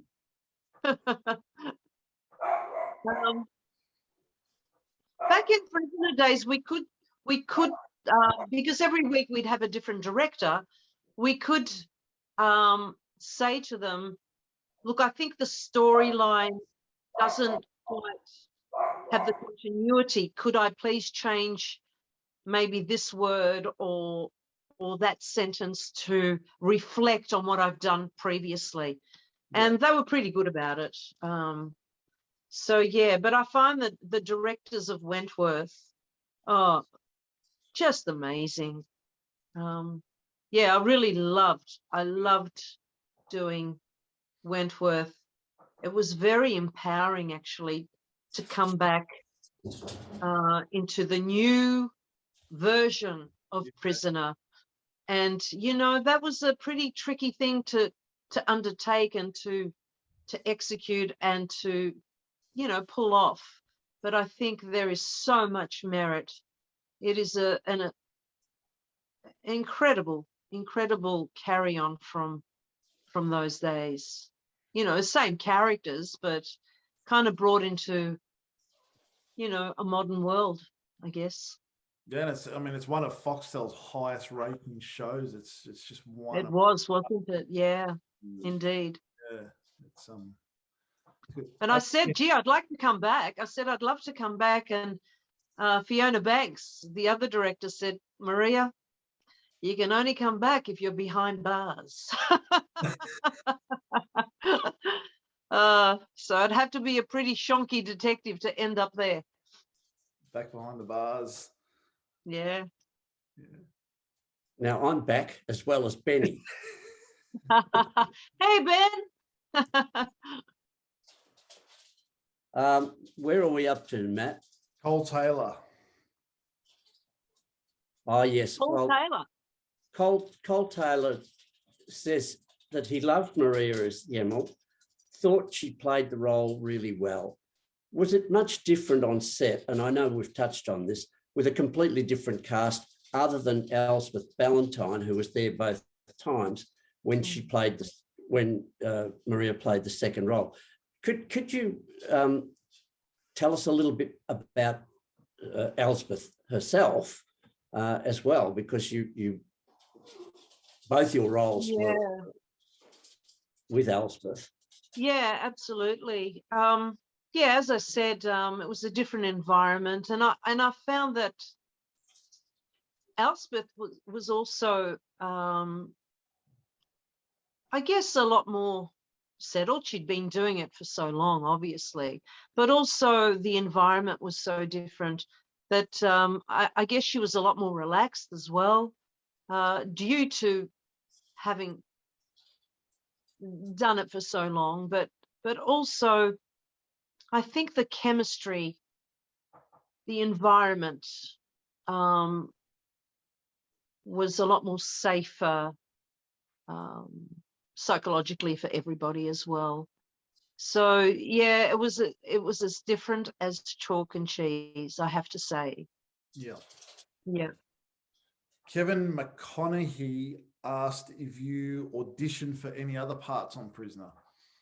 No. No. No. Well, the first one was basically given to me, and the second one, yeah. And I'm sure if they could have, they would have invented another character for me to do. But after Yemil, I really didn't have much of an opportunity to do any more TV acting per se, because I went straight into the Rocky Horror Show. I toured Australia with that, and then I got into Nine, the musical, and my musical theatre career just took off. Yeah. And as you know, with musical theatre, if you're in a successful show, you're doing 8 shows a week.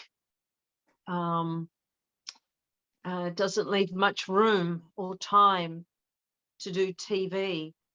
But mind you, when I was doing Love Never Dies, the sequel to Phantom, back in 2011, I was cast in the role of Madame Breda in Phryne Fisher's Murder Mysteries. And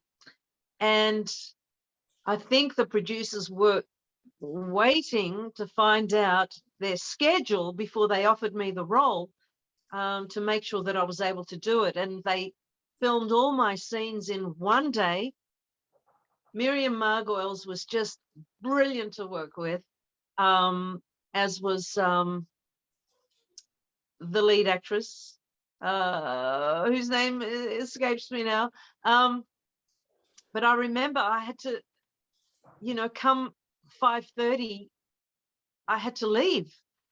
And the director kept wanting to put me in further kind of background scenes as well. And Miriam stood up for me and she said, "No, this woman needs to go to the theatre straight away. Someone get her a cab."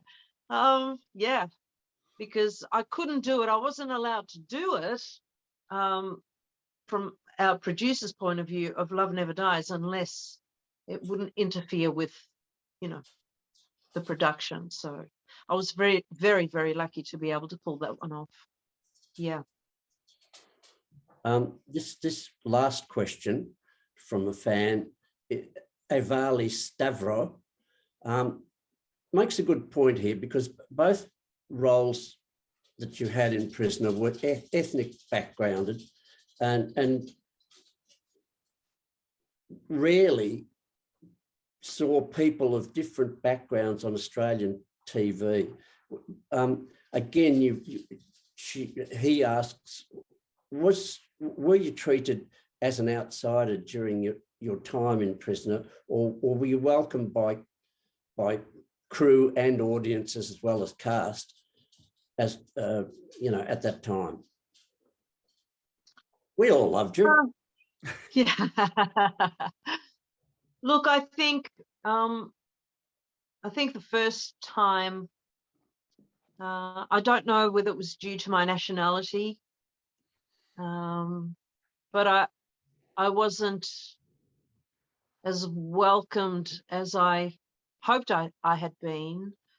The second time around with Yamil, absolutely 100% support, embracing, fighting for me to remain there as a character, which never happened the first time. When I did Irene, my 3 episodes were up and that was it. But I knew that there were people gunning for me for Yemil to remain. It didn't happen. And then if there was to be an opportunity for maybe to return, that opportunity was lost because I was thrust into the world of musical theatre. Yeah. So not so much the first time, but the second time, yeah. And it's interesting, you know, having to play someone of a, you know, a different cultural background. I guess producers are also a little bit hesitant as to whether audiences will connect to these characters. And I think they were playing it very, very safe. They were playing it safe, I believe, anyway. It was actually, because I found, sorry? No, you go, sorry.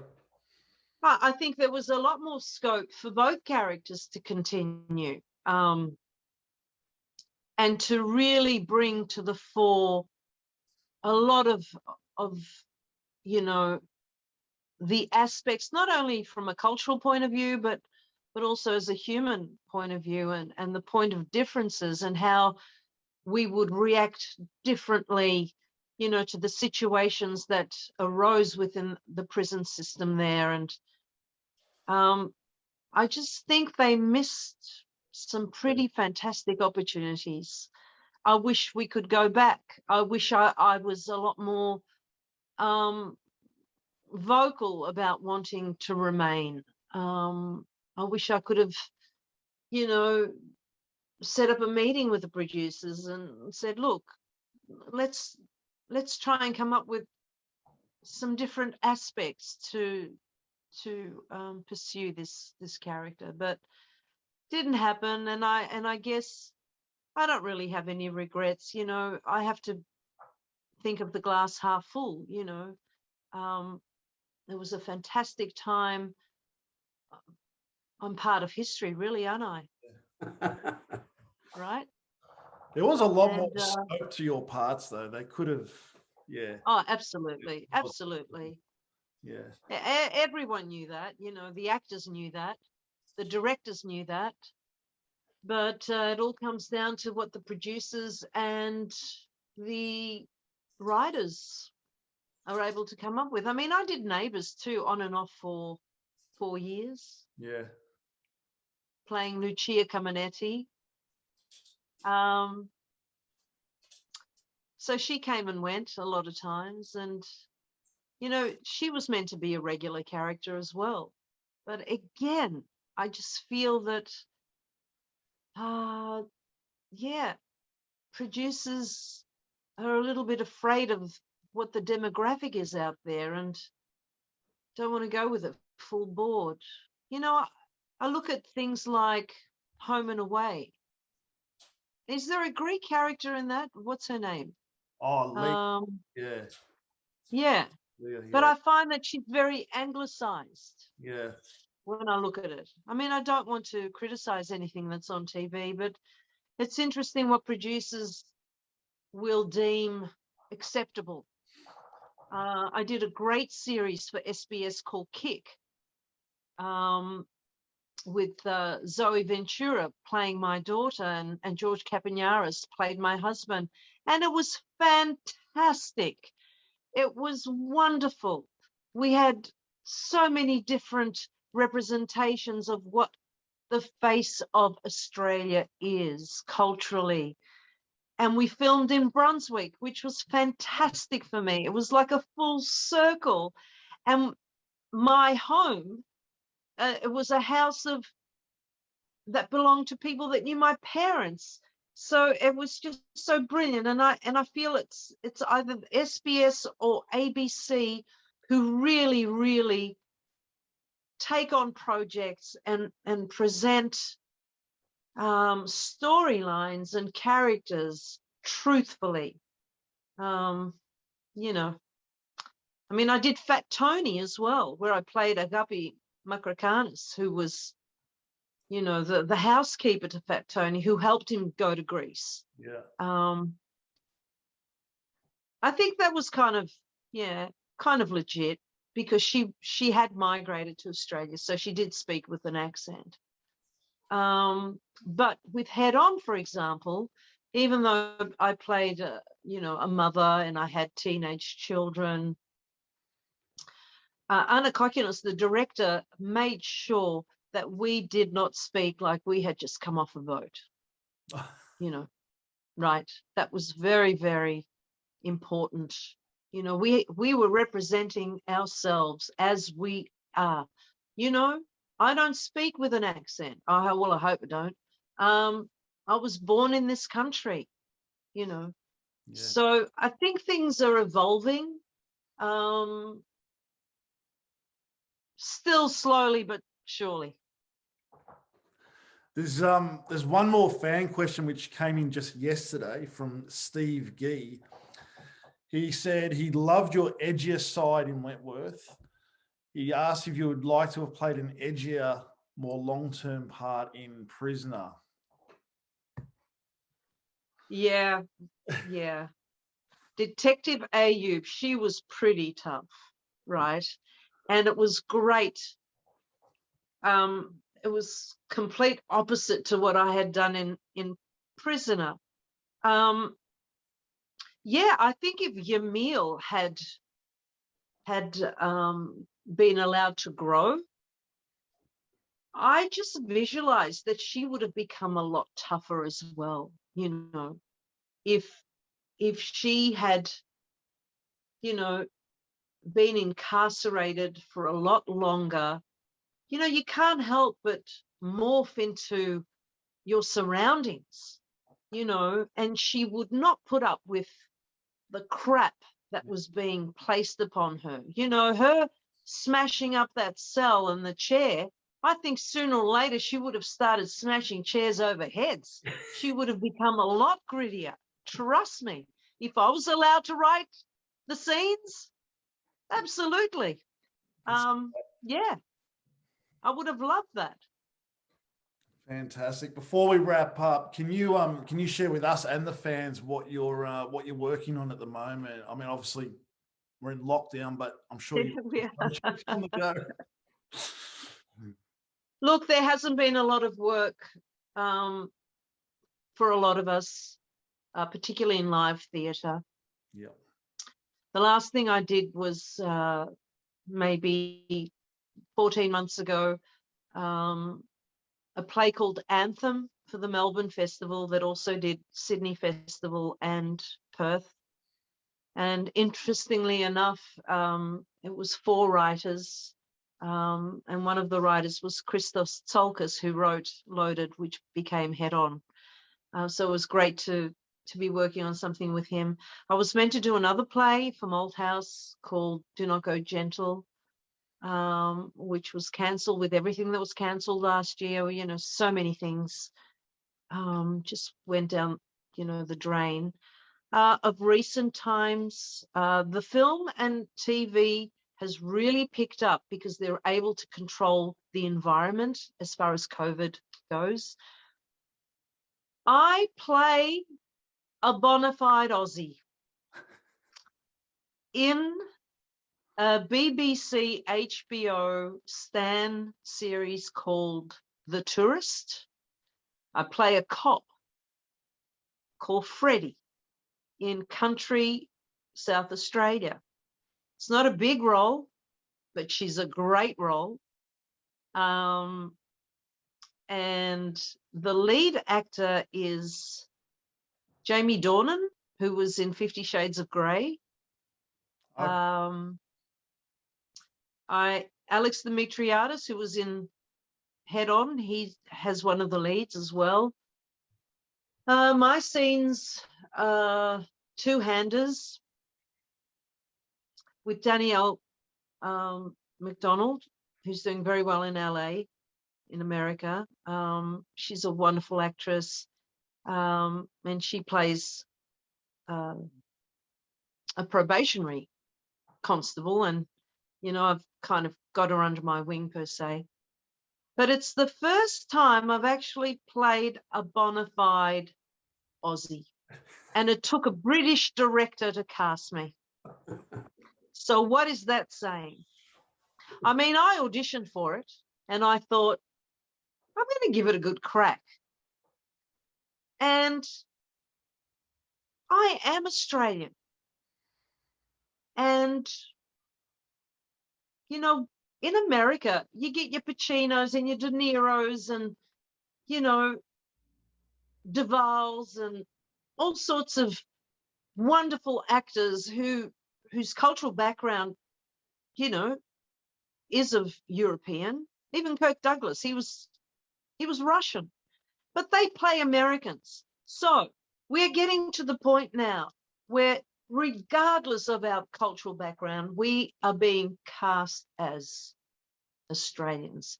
And it was a great thing for me to do, because I feel that Australian film and TV is coming of age. But mind you, this is an American English production filmed in Australia with an Australian storyline. But I'm very proud to be a part of that, and it will be on Stan next year. I'm just waiting for some more wonderful opportunities that may come my way. So that's about it. Fantastic. For the moment. Yeah, for the moment. I really want to thank you from the fans and us for coming on to Talking Prisoner to talk about, you know, not just Prisoner, but your life growing up. And I found it really fascinating to learn more about you. Oh, it's been great. And, you know, I really feel privileged that I've been invited to reflect and speak about my time on Prisoner, and also give people a little bit of an insight of how I came to be an actress, and, you know, some of the adversities, but also the wonderful experiences and opportunities that I've had. And if I can share that with people who are so passionate like yourselves, and the people who have supported not only Prisoner, but also my career for so long. Yeah, it's wonderful. I mean, I haven't had a lot of opportunities to work overseas per se, other than Asia and Scotland. We did the Edinburgh Festival there, and the amount of people in Edinburgh, and even in London, who are fans of Prisoner, who would recognize me on the street. And I found it astounding. You know, when letters were still being written, I was still getting fan mail. Wow. Which, it just blew me away. You know, our show, well, it is our show, had such of an impact on people's lives that it's still revered today. And I just want to thank everyone out there for being, you know, so supportive. And we wouldn't have the longevity of that show and other shows if it wasn't for the fans. So very important part of the industry. And I mean that. Thank you so much. My pleasure. Thank you for inviting me. It's an absolute pleasure and honor to have you on. Thank you. And we'll see you soon. You will, definitely. When we can somewhere around the traps. Days. Yeah, for sure. Yeah. Thank you so much, guys. What's he's going to show you Benny. No, he's not here. He's down on the floor now. Awesome. Thank you so much. Was there anything on that interview that you'd happy to, like, it's all can go live, or something you'd like to cut out, or? No, not at all. No, whatever I say, I meant to say. Awesome. Yeah, I don't really censor my interviews. Okay. If I say something, it's because I want to say it. Yeah. Fantastic. Wonderful. Wonderful. Thank you so much. Yeah. My pleasure. Absolutely. And we must all meet at Oakley sometime and have a Greek cake. And a coffee. You go down to Nikos for sure. Oh yeah, Nikos, absolutely. Yeah. For sure. Thank you, my loves. Thank you so much. Thank you. It's been a wonderful experience. No, Bye appreciate it. now. See ya. Thank you. Thank you. Bye. Thank you so much.